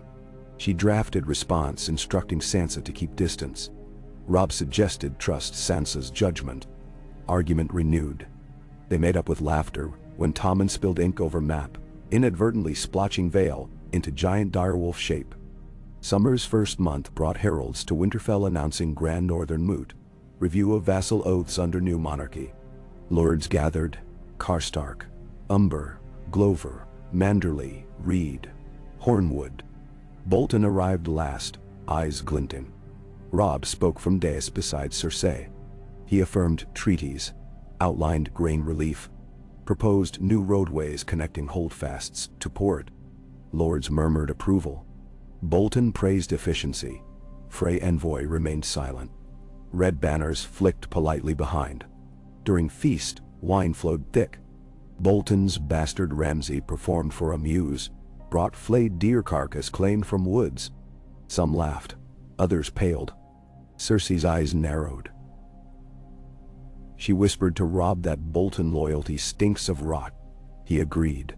That night, a maid vanished. Boots found near kennels. Grey Wind led search.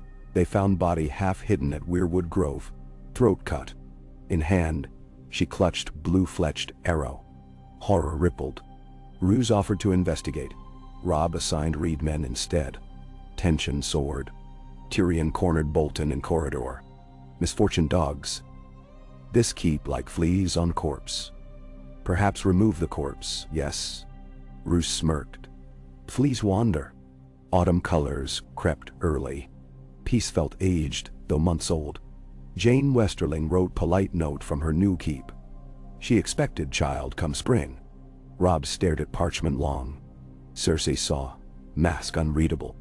He told her he must provide stipend. She agreed, surprising him. That same moon, Walder Frey accepted invitation to Winterfell Harvest Fete.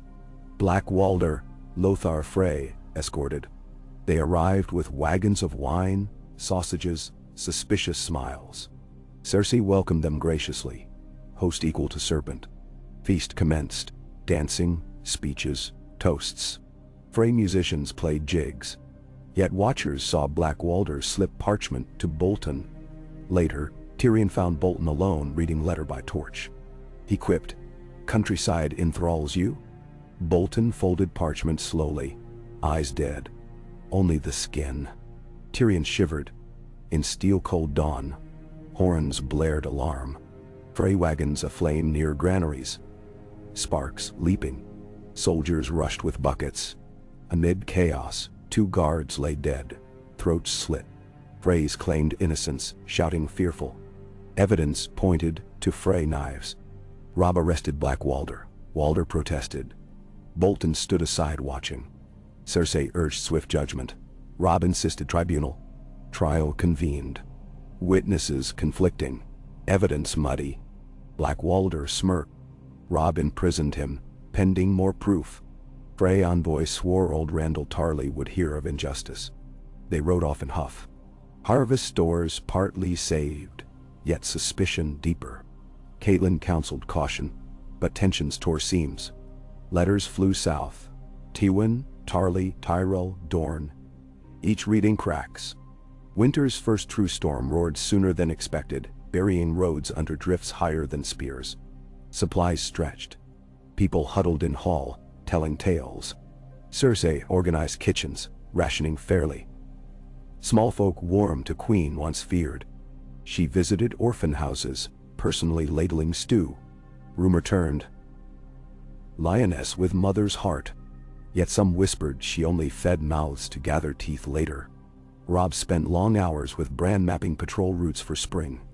With Arya sparring, with Tommen teaching archery indoors. Cersei watched, heart tugging at vision of children mingled from different worlds. One night as Blizzard shrieked, Sansa's raven arrived. Tyrell's pressuring Tommen's return. Queen Margaery wants boy by spring or alliance strains. Tywin silent, but eyes heavy. Sansa fears Tyrell plot to kidnap Tommen. Cersei crumpled letter, rage simmering. She told Robb they must bring Sansa north at once. He agreed. Send stealth escort before thaw. Tyrion volunteered. Mission planned. At dawn, Bolton approached Robb with own intelligence. Karstark stockpiling arms, suspect Frey bribing for revolt. He offered to ride east to investigate. Robb allowed, yet Cersei cautioned. Bolton hunts with knives unsheathed, she warned. Robb kept Grey Wind close. Tyrion's covert party departed into snow-packed King's Road. Bronn, Podrick, Reed scouts. They traveled by night, avoiding inns. At Queen's Crown, they discovered Tyrell outriders searching passes. Tyrells glimpsed Lion's sigil. Chase ensued. Over Frozen Ford, arrows hissed. Podrick felled. Tyrion dragged him to cover. Bronn's sword kept distance. They escaped into Wolfswood. Podrick's wound grave. Tyrion sent Raven ahead. Winterfell prepared infirmary. Meanwhile in Capital, Margaery charmed small folk, claiming Starks abducted Tommen. Storming Septi, she prayed publicly for his return. Crowds muttered about northern cold and Queen's selfishness. Tywin watched stagecraft, approving. Let Tyrell publicly shoulder risk. He instructed Ironbank payments withheld to Winterfell merchants, gold lever of war. At Dreadfort, Ramsay flayed captured Frey messenger to extract secrets. He found little but screams. Still, Bolton plotted deeper. Letter to Tywin offering Ramsay's marriage to Frey girl in exchange for united strike. Response awaited. In Riverlands, Jaime learned of Frey sabotage. He petitioned Robb for release to calm river lords. Robb refused until Tommen's safe. Jaime accepted, yet tension grew. Storms eased briefly. Cersei rode out with Robb to inspect ice-clogged mills along White Knife. They found tenants starving, grain stolen by raiders wearing patchwork cloaks with wolf and lion both, rogues muddying allegiance. Cersei scolded bailiff. Robb ordered relief. On return, twilight descended early. Bandits ambushed narrow gorge, crossbows twanging. Robb's guard closed ranks. Cersei drew concealed stiletto, slashed raider throat with queenly precision. Grey Wind tore archer down. After skirmish, examining corpses, they found Bolton coin in one purse. Cersei held it to torchlight, eyes meeting Robb's. Proof, she hissed. He nodded grimly. War soon within. They returned to Winterfell, bleeding but alive. Catelyn wept, hugging them. Council convened. Bolton absence glaring. Evidence weighed. Lords demanded justice. Robb declared Roose traitor if complicit. He sent ravens summoning him under pain of death. But ravens never reached Dreadfort. Shot from sky by archers posted along eaves. Bolton prepared muster. In south, Tywin received Raven. Bolton ready. He considered game board. Tyrell tension, Frey grievance, Stark-Lion alliance cracking. He wrote single line, proceed. War drums began beneath snow-hushed world. Tyrion's company reached moat near Last Hearth. Podrick feverish. Ravens circled with unnatural persistence. Watchers feared sorcery. They pressed on. Near Umber Lands, they discovered Bolton skirmishers massing, direction Winterfell. Tyrion dispatched fastest rider to Robb while he sheltered in Hunter's hut. He sat beside Podrick, telling endless stories of brothels filled with snowmaids to keep lad awake. Back at Winterfell, Robb received warning. Bolton army a day south. He rallied North's forces. Cersei donned crimson half-plate, lion crest newly forged. She refused safe isolation. I survived wildfire. I will not cower behind walls while traitors near my son. Robb reluctantly agreed, assigning her command of left flank archers. Night before battle, they stood in crypts among kings of winter. Flames flickered on stone faces. Robb knelt before Ned's tomb, whispering plea for guidance. Cersei watched, then knelt also, surprising even herself. I never pray, she said quietly. But if your father hears, let him keep your blade true. For if you fall, this realm returns to wolves and vultures alike. Robb touched her cheek. We stand together. They kissed amid dust of ages. Battle of Snowmelt Field began at dawn, under rose-gold sky. Bolton ranks advanced through half-thawed mire. Banners dripping red contingent. Frey auxiliaries formed grim wedge. Stark men lined ridge. Direwolf warhorn echoing. Manderley cavalry waited on flank. Reed skirmishers hid in bog to right. Cersei's archers notched shafts, crimson fletching next to gray. Bolton horns sounded. Advance trudged, boots sucking mud. Robb signaled. Stark shields overlapped. Arrows hissed. Many from Cersei's line fell in first wave. Bolton horse crashed into stakes cunningly placed by Reed men. Chaos. Ramsay charged screaming, but reed nets entangled. Umber berserkers roared downhill, axes whirling. Amid melee, Robb spied Bolton's standard near Knoll. He spurred horse. Grey wind bounding beside.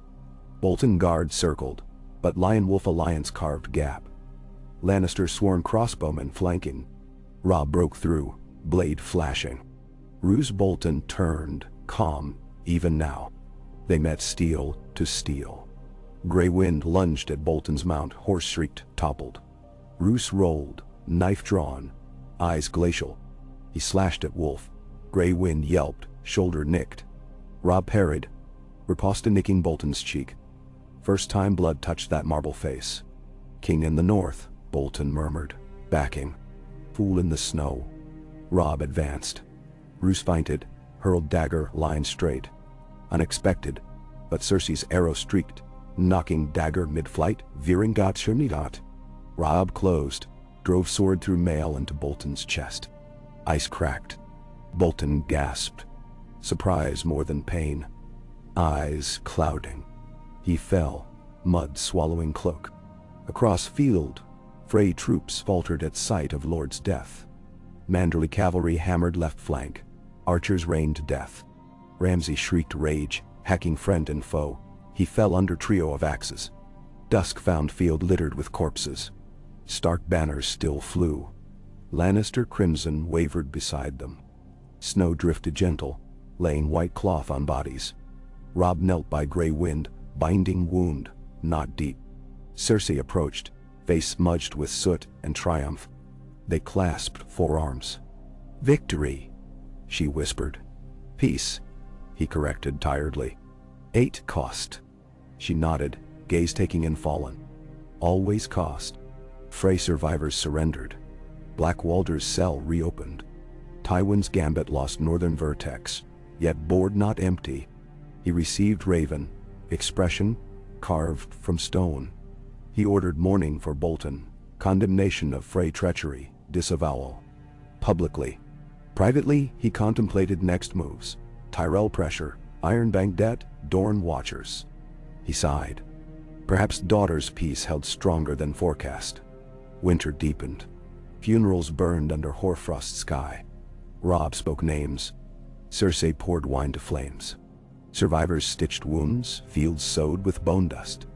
Weeks after battle, Tyrion returned, Podrick healed but limping. He delivered Sansa north, smuggled through Vale. Reunion tear-filled. Cersei greeted Sansa with genuine warmth. Surprising girl. Tommen embraced sister, chattering plans. Winterfell felt fuller, lighter. King's Landing simmered. Margaery Sull, Tyrion absent, small folk hungry. Tyrell crown tension spiked. In Dorne, Prince Doran saw chance. He penned letter to King Robb proposing trade of citrus and shipbuilding knowledge. Cersei encouraged alliance, enemies distant better as partners. Robb convened Grand Council including Northern Lords, select crown envoys. He announced reforms, equal tariffs, orphan care, relief for riverlands, restrictions on flaying outlawed. Crowd cheered. Cersei stood beside, accepting applause by smile subdued but proud. Grey winds wound healed. He prowled ramparts at dusk, guardian of union. One night snow fell feather soft. Robb and Cersei walked Godswood hand in hand. Moonlight silvered hair, fur, bark. They stopped before Hearttree. He said, "When I first read your letter, I feared trap. Now I fear losing what we built." She rested head on his shoulder. Walls may crumble from siege outside or rot inside. We strengthen mortar daily. He brushed lips across her brow. "I do not love as poets claim." She smiled. "Nor I." but we forge bond hotter than love. Purpose. They kissed slow under sighing leaves. Snowflakes melted on warm cheeks. From tower, Bran watched. Feeling currents of weirwood whispered they changed river of time. He smiled. Perhaps rivers could carve new paths around stone hearts. Spring approached. Ravens heralded births, treaties, markets. Jane delivered healthy girl. Robb sent gold and cloth. Tyrion opened winehouse in Wintertown, fusing northern ale with Dornish spice. Success spilled barrels. Sansa organized weaving guild employing widows. Far south, Tywin called council. Reports indicated stable north, under Lion Wolf monarchy. He drummed fingers. Perhaps, he conceded to silence, peace can profit. He drafted new trade treaties, sealed with Golden Lion. When Raven flew, Cersei received, eyebrows raised. She set aside grudges, penned reply in steel polite ink. Terms acceptable. Council, in Winterfell, ratified. Manderly ships would sail to Lannisport laden with timber, return with gold and citrus. The realm exhaled. And yet watchers remained, Tyrion with ledger, Arya training. Bran dreaming of ravens, gray wind sensing distant thunder. Peace is never still, wind might shift. But for now roads opened. Fields seeded, laughter replaced dirges. On first true spring morning, Robb and Cersei rode beyond walls. Horizon shone green. They raced horses across meadow, hair streaming. Reaching hilltop, they halted, breathing hard, surveying land. Cersei laughed, a sound full, unguarded. Robb joined, echoing. Laughter flew down valley like lark. Below, castle chimneys puffed smoke of hearths readying midday meal. Bells tolled not for alarm but for market. Children chased dogs, merchants unloaded cloth. Banner of lion entwined with direwolf lifted on breeze. Cloth snapping bright under sun, healed of war's pall. Robb turned to Cersei, wonder in sky-blue eyes. She met gaze, hers reflecting emerald fields. Words unnecessary. They urged horses onward, descending slope toward new kingdom forged from improbable bargain. Proof that sometimes peace grows from ground watered by opposites. Wolf's loyalty and lion's ambition. So long as they nurse roots together. Behind them heart tree leaves stirred, though wind had stilled, as if old gods whispered assent. Snowmelt trickled, nourishing shoots. Rivers, once choked with blood, ran clear, carrying promise from north to south and back again, singing of days when swords might lie long enough to gather moss and children, might know war only as tale told beside warm fire. The realm listened. Time would test. But in that cooling spring breeze, hope stretched like cub undenning after storm, blinking at wide untroubled sky. Ike. Wind hummed through the old stone flues of Winterfell, as though the gods kept a low, ceaseless chant alive inside the keep's bones. Cersei sat in the solar long past candle dimming. Quill poised above parchment she had already ruined twice with blots of ink. Outside, the night was crystalline, moonlight frosting the courtyards, rippling silver across the black pools that had formed where the spring thaw had not yet found a gutter. Every few breaths she imagined she heard the distant clash of steel. From memory, from dream, from forewarning, but each time it proved only the weather vanes creaking as they swung into the wind from the wall. She had begun the letter in High Valyrian, then in the clipped banker's tongue of Bravos, and finally in the straightforward Westerosi script that knelt to no subtext. None felt right. What words existed for a piece so new that any pen might shatter it? At last she settled on 5 stark lines addressed to Tywin Lannister. Father, winter here is harsher and warmer than I expected. I have killed, I have bled, I have knelt, yet I have not lost. When you bend to the weather you do not break. You become the wind itself. She sanded it, sealed it, and knew entirely that Tywin would read past every careful flourish to the single blunt message. Trust me, this north is mine now. In an outer corridor Robb's step quickened, audible through the hush, his boots thudding with a soldier's tired assurance. He entered without knocking, carrying snow in his hair, and the smell of pine sap on his cloak. The watchfires on the east wall burn low, he told her, voice husky. I sent Pudrik to fetch more oil. What brings you to candle ends again? A letter, she replied, waving a careless hand at the cooling wax. It will do what a sword cannot, worry my father. She reached, brushed a fleck of snow from his shoulder. It melted on her fingertip, like a secret surrendered. Robb set his gloves on the desk and leaned over her shoulder, scanning lines he could never quite decode. You write more beautifully than any maester. I write more dangerously than most of them too, she said, amused, and then she felt him exhale against her neck. The breath warm, and for a moment the ache of the day's burdens eased. He smelled of horse and mint, northern things she'd once despised, but that now anchored her to the present more firmly than any southern perfume. Come, she murmured. Sit and tell me the wall report. He did, kneeling first to loosen a strap on his greave that ached from the patrol. Gray wind slunk in behind him, tongue lolling, and collapsed before the hearth, vast head resting on forepaws larger than many lions. Robb ran a hand along the direwolf's flank absent-mindedly, while recounting what the last watch had seen. Distant fires beyond the wolfswood, as though a band of sellswards or free folk were testing the edges of stark land. No banners, he said. Not Bolton remnants, not Frey, but enough men to rob a hamlet blind. Send riders south tomorrow, Cersei said, thinking of the Frey envoy's abrupt departure 4 weeks past. Whoever camps unbannered answers to no law. That is a risk neither wolf nor lion can tolerate.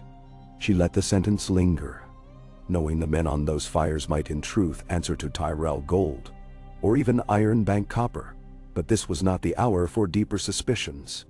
Robb nodded. I'll send Lord Glover's spears to sweep the tree line by dawn. A log popped in the hearth. Sparks winked out across flagstone.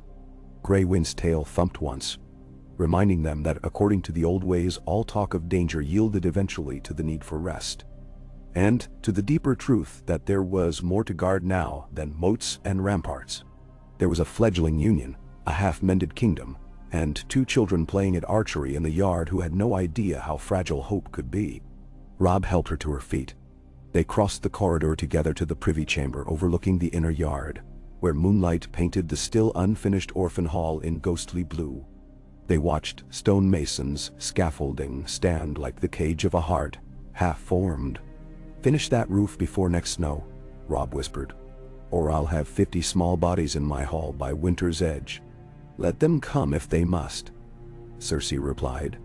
Let the small folk see that firelight and broth wait for them no matter what crest snaps over their hovels.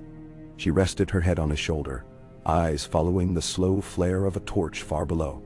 This castle saved me long before you touched my hand. You saved yourself, Robb said. Winterfell only lent a hearth. She smiled, but before she could fashion an answer, a messenger burst down the cloister, breath frosting before his lips. He fell to one knee. Your Graces, Lord Tyrion has returned. He bears news from south. Urgent. They found Tyrion in the great council chamber, snow dust still clinging to the velvet at his cuffs, eyes red-rimmed from road glare, but his grin wry all the same. Podrick dozed upright in a corner chair, bandaged shoulder rising and falling steadily. Tyrion saluted them with a half-glass of mandraily spiced wine. My king, my queen, I brought souvenirs, a bolt in my squire's flesh, and a barrel of rumors fat enough to feed Bolton's crows. Robb clasped his wrist. You smell like dead fallow deer. Thank the Tyrell outriders for that, Tyrion said. We slept beneath one last eve. Its belly made a surprisingly warm shelter, until it burst. He drained the glass. But to matters less fragrant, your sister Sansa's safety is at risk. Marguerite Tyrell plays Queen of Hearts in King's Landing, and her family wants Tommen seated south by next harvest. Treaty be damned. They stoked rumors that you keep him hostage. Cersei's eyes narrowed to thin cuts of emerald ice. If the Tyrells so much as attempt to spirit Tommen away, they will find the wolf's wood hung with roses, each thorn through a throat. Tyrion bobbed his head. Hence my haste. Also, certain gold cloaks changed commanders. Sir Osmund Kettleblack now leads half the city watch. His purse jingles, Tyrell coin. Nah. Robb braced palms against table's edge. How long before Tyrell's act? Soon as heat blisters the sea. They intend a festival of the mother near midsummer. A distraction to whisk Tommen away. Tyrion glanced at Cersei. Your letter, dear sister? It reached father. He moves pieces. But Tywin's board no longer contains some pawns he trusts. He wrote me 2 lines only. Secure seed, reap kings. That, and he sent you this. Tyrion flicked a small leather pouch onto the oak planks. Inside clinked a single golden lion. Cut down the middle. Facets glinting. Half a sigil, promise, or warning. You know his riddles better than I. Cersei plucked it up, rolling the broken coin between thumb and forefinger. Father tells me loyalty's value halves in frost. He thinks I gamble above my purse. She dropped the coin with a sharp clink. He underestimates how well I stack a deck. Robb turned to Tyrion. Can we trust the Tyrells won't risk open war? They prefer whispers to banners. But Olenna never feared unbuttoning a throat. She will test steel if flowers fail. Robb paced once, twice. At last he said, we will send an envoy to Highgarden. Small, swift, respectful. Offer trade in winter grain for Reach lemons. Open routes for Tyrell wine north. Lessen their fear of starving markets. Cersei nodded. Yes, but we need leverage stronger than cargo holds. We need their pride. Her gaze shifted to Tyrion. You will go. You alone outriddle the Queen of Thorns. Tyrion sighed theatrically. Ah, another sunny ride through flower fields, no doubt with daggers beneath each blossom. Very well, but I choose my escort. Pod's 2 lance to joust again. Take Mira Reed, Robb said. And the 3 best outrunners from House Mormont. I do love company of feral women, Tyrion replied. Their conversation outstrips most men's blades. The envoy departed before dawn, 2 days hence. Wheels crunching old snow along the even older King's Road. Cersei stood upon the eastern parapet watching them dwindle to motes in silver fog. She felt a ripple of dread, unusual for her. She pressed a palm to smooth the feeling as though it were a stray hair. Sunlight caught wolf and lion crests side by side, and gilded them so brightly she squinted. Nothing gold ever stays. Some voice whispered from childhood. She turned from the parapet. Below, Winterfell's courtyard rustled awake, Tommen chasing Bran's dire raven carving. Arya sparring with Brienne again, Sansa instructing orphans on letters by chalkboard. Dwarfed by their eagerness, Cersei descended the stair, skirts flaring like a banner of truce come alive. Meanwhile, Riders Glover had sent returned with captives. 6 motley sellswords, hearts of oak tattoos pricked on their wrists, a pouch of silver minted in Old Town, and 1 letter bearing a seal notched by rose thorns. Cersei studied it in the chapel. The letter merely named wine shipments expected in White Harbor. Harmless. But the sealed rose proved the Tyrells had indeed paid men to test Winterfell's will. She kept that rose seal in her bodice, a talisman against complacency. Robb convened council. Catelyn, Bran, Brienne, Maester Luwin, Lord Manderley by Raven, and Lady Mage via Shadowcat courier. They mapped watchers along Neck. They redistributed grain. They appointed Sansa to oversee the Orphan Hall's final slate roofing. They granted Arya a company of Nymeria's own to patrol White Knife. Each decision strung another strand in the web that would keep their realm from fraying. Yet, in the deep north, beyond Last Hearth, something older than political grievance stirred under layers of crunchy hoarfrost. A tale reached Winterfell on the lips of a wildling boy captured by Umber spearwives. Blue shadows in the haunted forest, a circle of giant weirwoods weeping ice instead of sap, and a pale elk found dead with black glass dagger lodged in its chest, no tracks around it, but its own bloody stride. The boy stammered of watchers with eyes like stars at new moon. Robb listened, silent, and remembered long ago dreams his brother Jon had spoken of on the night they parted for the Wall. Dreams of dead things that did not stay buried. He dismissed the wildling out of caution but posted double torch crews on every northern road. Cersei raised a brow but said nothing. Some nightmares belonged only to the blood of first men. Weeks stretched, thaw loosened earth. Farmers ventured to fields patched with old snow. The orphan hall opened amid ringing of small bells. Sansa recited verses, children cheered. Tommen rode gray-winged bareback once, to everyone's horror and delight, the wolf tolerating the boy's awkward legs with a patient huff. Robb and Cersei christened a new garrison gate, the Bride Gate, carved with lions and wolves dancing among leaves. And for 9 sunrises, the realm felt almost ordinary. Then the raven from Tyrion arrived. Robb broke its seal at table with a growl of frustration at the brevity. Queen of Thorns invites parley. But beware Tyrell Lannister wedding scheme. They propose Marjorie for Tommen to cement crown. Also whispers of pact with Bravos iron. Need show of strength. Send ships or coin to Highgarden at once. Or lose grain roots. I stall, but vengeance vines climb fast. Cersei read, face tightening. She dismissed servants. To Robb she said, they try to wedge my son against me, marry him young, tie him to their bed and table.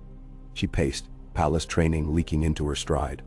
If they seat Tommen in a Tyrell cradle, they shorten any leash from Winterfell to ash. So we cut their vines first, Robb said. With what? Cersei turned. The North owns axes, not fleets. They'll laugh at a bear's roar from out the snows. Robb's fingers drummed table. Manderly owes us. He builds ships at White Harbor still. 10 carracks, nearly finished. Mississippi 10 leaf boats against the Reach's 1,000 sails? She shook her head. Raven hair for once pulled in a northern braid. No. We strike where they cannot. Their purse. The Iron Bank of Bravos answers only to fear of lost coin. If we extend credit to Dorne through Winterfell's trade accords, the Bravosi risk default from 2 kingdoms should Tyrells upset shipping lanes. Her eyes gleamed. Bravos will whisper caution to Highgarden. Robb grinned fierce. Then tomorrow I ride to White Harbor, sign the pledge with Prince Doran's envoy, and send word across Narrow Sea. Cersei shook her head. I ride. If Tyrell spies believe the Queen has left Winterfell, they may hesitate to provoke Tommen's guards. You stay and guard the corpus of our treaty. He caught her wrist. Bolton remnants still roam southeast. Frey still breathe, and you will travel half the realm. Her gaze did not falter. Fear keeps me alive, not inside stone walls but outside them. Let Freys try to snag a lioness in the grass. I still wear claws. He knew the argument lost. I'll ride halfway to Queen's Crown then turn back, he bargained. Enough to throw off trackers. Agreed, she whispered. They departed on dawn, wreathed in gray cloud. Cersei's train wore plain cloaks, sigils concealed. She rode a rangy dun mare Robb had captured from wild northern stock, more wolf than horse. Brienne led vanguard. Arya insisted on slipping along, disguised as squire under doublet, 2 sizes too large. Cersei allowed it. Craftiest shadows walk in smallest boots. Beyond the neck, the air tasted of warming marsh and rotting snow. They made Hollow Hill in 5 days. There Brienne discovered flayed corpses still hanging from elder trees, sign of roving loyalists to Bolton cause. Cersei ordered them cut down, burned, and the ashes scattered at crossroads for ravens to carry as warning. At Moat Cailin they found banners of struck wolf and lion flown by Rooses, cousin Sir Huther. Derdia. He surrendered, groveling with 400 gaunt men. Cersei spared them on oath to serve Mormont fleet. Another crew for Manderley. Along Weeping Water they saw Dothraki, 24 exiles employed by Tyrushi Factor to guard spice wagons north. Cersei coaxed them with gold, promising open grazing rights near White Harbor, if they turned spears to her cause. They accepted, amazed at ice flowers that sprang where breath touched tall grass. Arya scouted a day ahead. At the ruin of Stonedance, she found sigil of rose over moon carved freshly in bark. Tyrell calling card. Brienne tracked hoofprints. 3 riders, light, swift. They tailed them southeast, but lost trail in storm. Yet a scrap of pale green silk, snagged on gorse, showed they approached White Harbor too. On the 8th night, a horn howled across dark. Cersei's camp rose, blades drawn. Out of trees charged 5 cloaked assassins, faces painted chalk white, Tyrell hush blossoms, known only in Reach Poison's guild. First sprang for Cersei, dagger glittering. Brienne leapt, shield bash cracking assassin's jaw dart. Arya slipped behind another, needle punching through kidney. The fight lasted heartbeats. 3 dead on moss. 2 fled but Grey direwolf from shadows. Nymeria come south unseen. Hamstrung 1, Arya dispatched last. Cersei stared at her hands, blood-flecking knuckles, heartbeat thrumming edge of glee. They send flowers that bite. She spat, wiping blade. Send thorns back double. They reached White Harbor unopposed. Lord Wyman awaited on dock, girth wider than Cersei had seen a man carry. He bowed, belt creaking. Your Grace, the harbor is yours. She saw 10 new hulls, nestled in tide like sleeping giants. Winter's Grace, Lioness Leap, Trident Mercy, and others. Sailcloth, still covered yards. Manderley's banner. A mermaid with trident snapped aloft. Beside it flew crimson and silver. A crowd of fishermen, net weavers, and Braavosi merchants thronged piers, shouting fractured cheers. First, she met Maester Theomore of Braavos, bearer of Iron Bank letters. They read, "We consider Northern credit as stable as any summer in Braavos. Should the Reach imperil such investments, we will recalculate risk." Subtext: Tyrell war would cost them dear. Cersei penned reply with flourish, signing both her birth names, Cersei Lannister and Cersei Stark of Winter. Underwriting a realm requires dual creed. Next she greeted Dorne's envoy, Maester Ricasso, thin, sand-browned, wearing orange silk that glowed in northern gloom. He offered scented documents pledging 20 cogs of citrus and spice in exchange for White Harbor's shipwright designs and a guarantee that no Lannister fleet would darken the Sea of Dorne for 5 years. Cersei signed, blood-pricked thumb for solemn seal. Arya watched, eyes bright as new steel. But the true test came at midnight, in Wyman's salt-spiced hall, when 3 Tyrell riders strode into feast, swords peace-bound, but spines straight as lances.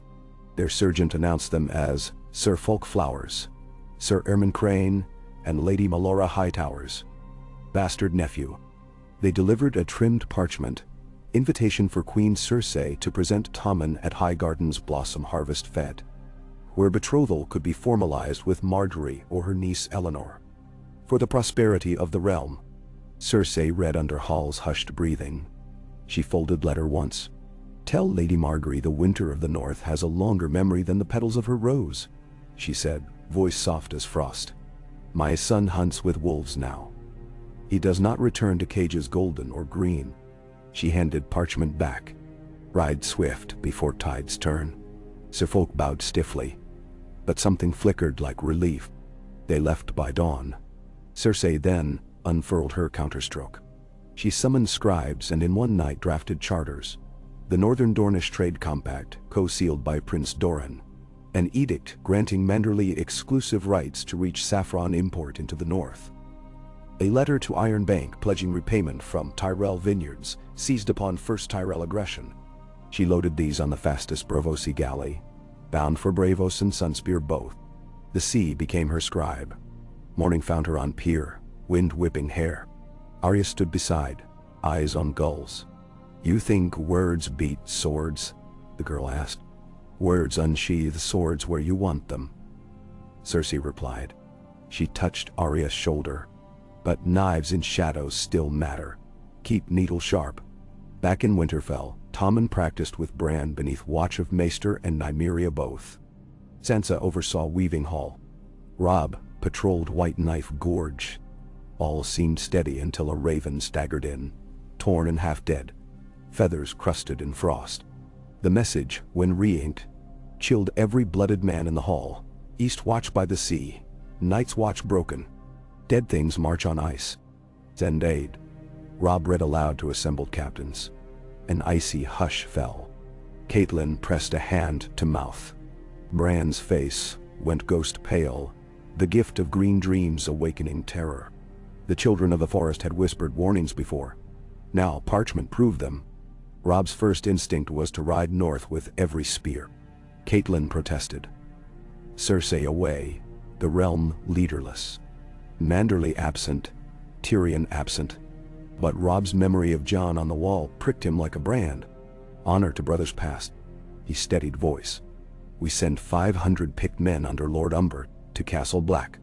Dragonglass, fire oil, Manderly ships to Eastwatch. Bran will Ravelin to the wall for guidance. Catelyn nodded reluctantly. Bran's eyes turned glassy. He whispered he would go, beyond ravens. Gray wind bristled at the boy's sudden stillness. But Bran closed lids. When he opened them again, voice far older, he said, "The snow spider spins above the fist. Fire must weave the web." Then fainted. The hall erupted, maesters rushing. Robb felt weight of realms again, heavier than mailed hauberk. He prayed Cersei's trade wars would hold long enough for true war to be fought at the end of the world. Cersei's return took 13 days. She rode ahead of her convoy into Winterfell courtyard flushed with wind and salt. Robb met her beneath Bridegate. She dismounted into his arms. He told her of dead things stirring. She told him of Tyrell counterpunch. They stood beneath bannered arch while snow started again. Tiny petals swirling on wind. That night they convened war council of a different sort. Maesters, Wildling boy, Umbers, Manderly via Mirror-shield. Bran spoke through dreams of weirwoods, whispering of an ancient horn hidden beneath Nightfort ice. Horn of winter, said to fell walls of man and giant alike. If White Walkers sought it, the wall could shatter. Cersei traced map lines. We face 2 wars, one of roses, one of crows. She pointed quill at Sea Dragon Point. We will make Tyrells believe our navy sails for Old Town, but half our ships bear fire oil and dragonglass to Eastwatch. Robb agreed. And we ride for Nightfort to secure the horn. Catelyn gasped. Nightfort is legend's maw. Even crows fear its gates. Cersei's eyes glittered. I have lived in castles where ghosts feast nightly. They bleed like any lord when blade finds bone. Plans forged beneath howling chimneys. At dawn, Manderly cogs raised black sails for subterfuge. Hulls stocked with obsidian blades. Ravens flew to Davos Seaworth, now smuggler admiral in Sisterton, promising pardon and coin for fast run north. Brienne took command of Winterfell garrison. Tyrion, miles away in Highgarden, received cipher. Thorns grow, but ice cuts deeper. Slow the bloom at any cost. Tyrion responded within a week. He bribed Rose Road toll keepers to hamper grain wagons to Highgarden. He charmed Olenna into tea that lasted 4 hours, winning a fortnight's delay on any betrothal with talk of Braavosi loans ready to freeze if Rose's ward. But Olenna's curiosity about White Harbor ships stirred still. Meanwhile, Robb, Cersei, Arya, Bran, borne on sled, a small host of rangers, and 20 Dothraki set out across Snowfall to Nightfort. Each step deeper north felt like walking back into myth. The sky there always half shadow. Sun, a pale disk barely warming breath. As they crossed Long Lake's frozen sheet, Bran spoke of shapes beneath. Great white carp, older than holdfasts, turned to ice statues waiting spring. The Dothraki murmured prayers to horse gods. Nightfort loomed. Cyclopean walls shattered. Drawbridge rotted. Black ice coated merlons like claws. Robb's torch barely pierced gloom of gatehouse called Black Mouth. They entered in silence. Snow muffled footfalls. Even gray wind whined low. Within Giants' halls they found a well, old as winter. Bran said the horn lay chained in cistern below. They lowered ropes. Robb and 2 rangers descended. Air stank of iron and old tears. At bottom Robb's torch found sculpted wolf entwined with dragon wings, mouth agape around black horn banded with runes that pulsed faintly blue. He touched it. Frost burned fingers. He wrapped it in sable cloak, tied to rope. Above, something groaned, stone or beast. As they climbed, the groan grew to crack, then rumble. Tower stones shivered loose. In courtyard Cersei drew steel, eyes to battlements where silhouettes like men but wrong size, wrong joints, clambered from fissures. Walkers. Their eyes burned cerulean. Snow fell heavier. Robb leapt across drawbridge gap as first spear of ice hissed past ear. Cersei hacked at corpse thing's wrist. Steel shattered but Valyrian dagger she carried. Gift from Robb. Bit and creature screamed shards. Rangers lit torches. Fire drove them back. Bran, eyes white, murmured through weirwood connection. Great roots quivered far below. Arya darted, slashing ankles, tripping whites into flames. Dothraki hurled. They formed a ring of fire. Yet from broken tunnel beneath Night Fort, more shapes spilled. Dozens. Robb shoved Horn into Bran's sled. Back to gate. They retreated, fighting. Grey wind dragged Bran's sled, teeth snapping any reaching dead. Cersei's sword arm ached. Blood ran from slice on cheek, but her eyes blazed. At Causeway, they set fire to barrels of pitch left earlier by Robb's foresight. Gatehouse roared. Ice cracked as flames licked frost. They crossed bridge, chopped support. The old chains groaned, then snapped, dropping span into abyss with shriek. And half the pursuing dead vanished into dark. They ran until dawn paled sky. Behind, Nightfort smoldered. Bran held Horn close, eyes glistening. The trees said blow not till doom's tipping, else freeze the world. Robb nodded, heart hammering. In Winterfell, they found letters from Stannis Baratheon's camp at Storm's End. Tyra Levy's turning traitor, Margaery's brothers captured in failed raid, Dorne massing by Boneway, and a raven from King's Landing. Tywin dead, collapsed in council, heart burst. Cersei sat hard at that. Grief flashed then cooled, forging new steel. With Tywin gone, Lannister loyalty splintered. Some gold cloaks would follow her north now. Tyrion's next raven. Olenna seeks pact. Highgarden will send grain and swear neutrality if Tommen stays Winterfell and Tyrell trade flows. Bargain struck. But Cold War not done. On Wall, Raven spoke of frozen giants battering gate. Stannis wrote he marches north again, desperate to claim Horn. Rumor reached him. And beyond, great roar. The Night King, once myth, now moved. Robb and Cersei stood again at solar window, Horn resting on wolfskin pedestal between them. We cannot hoard it, Cersei whispered. Nor wield lightly, Robb answered. From crypt stairs came Bran, walking unaided, eyes glazed. Behind him, Arya supported yet staring in awe. Bran's voice fused with wind. The dragon sleeping in narrow sea stirs. Fire must meet ice. Call Daenerys. Cersei stiffened. Memories of Targaryen girl she once plotted to kill. Robb's jaw set. How? Tyrion's earlier tales of Silver Queen overseas returned. Cersei closed eyes, exhaled. We send the one she trusts, or once did. She summoned Quill, wrote. To Daenerys Stormborn, queen across the sea. Come north bearing fire. The world cracks. Signed, Cersei of House Lannister, queen in winter, and Robb Stark, king of wolves. She gave it to fastest raven. Robb squeezed her hand. You invite dragon to our hearth. We already share bed with ghosts, she said. What's a dragon's roar above winters? Below, torches ignited along walls. Snow fell thicker. Grey wind lifted muzzle, howled long. In distance, another howl answered. Direwolf or darker thing, none knew. But two figures at tower's height stood side by side. Lion and wolf, holding between them horn older than empire, as dawn and night wrestled on horizon. Behind them banners cracked. Symbols of a peace forged in blood and threatened now by something older than houses. Forward lay battles of frost and flame. Behind lay wars of greed and flower. Between, one fragile promise. Together or none survive. Robb turned to her. Ready the realm. Cersei's smile flashed like drawn steel. Then let winter come, and we'll teach it to bow.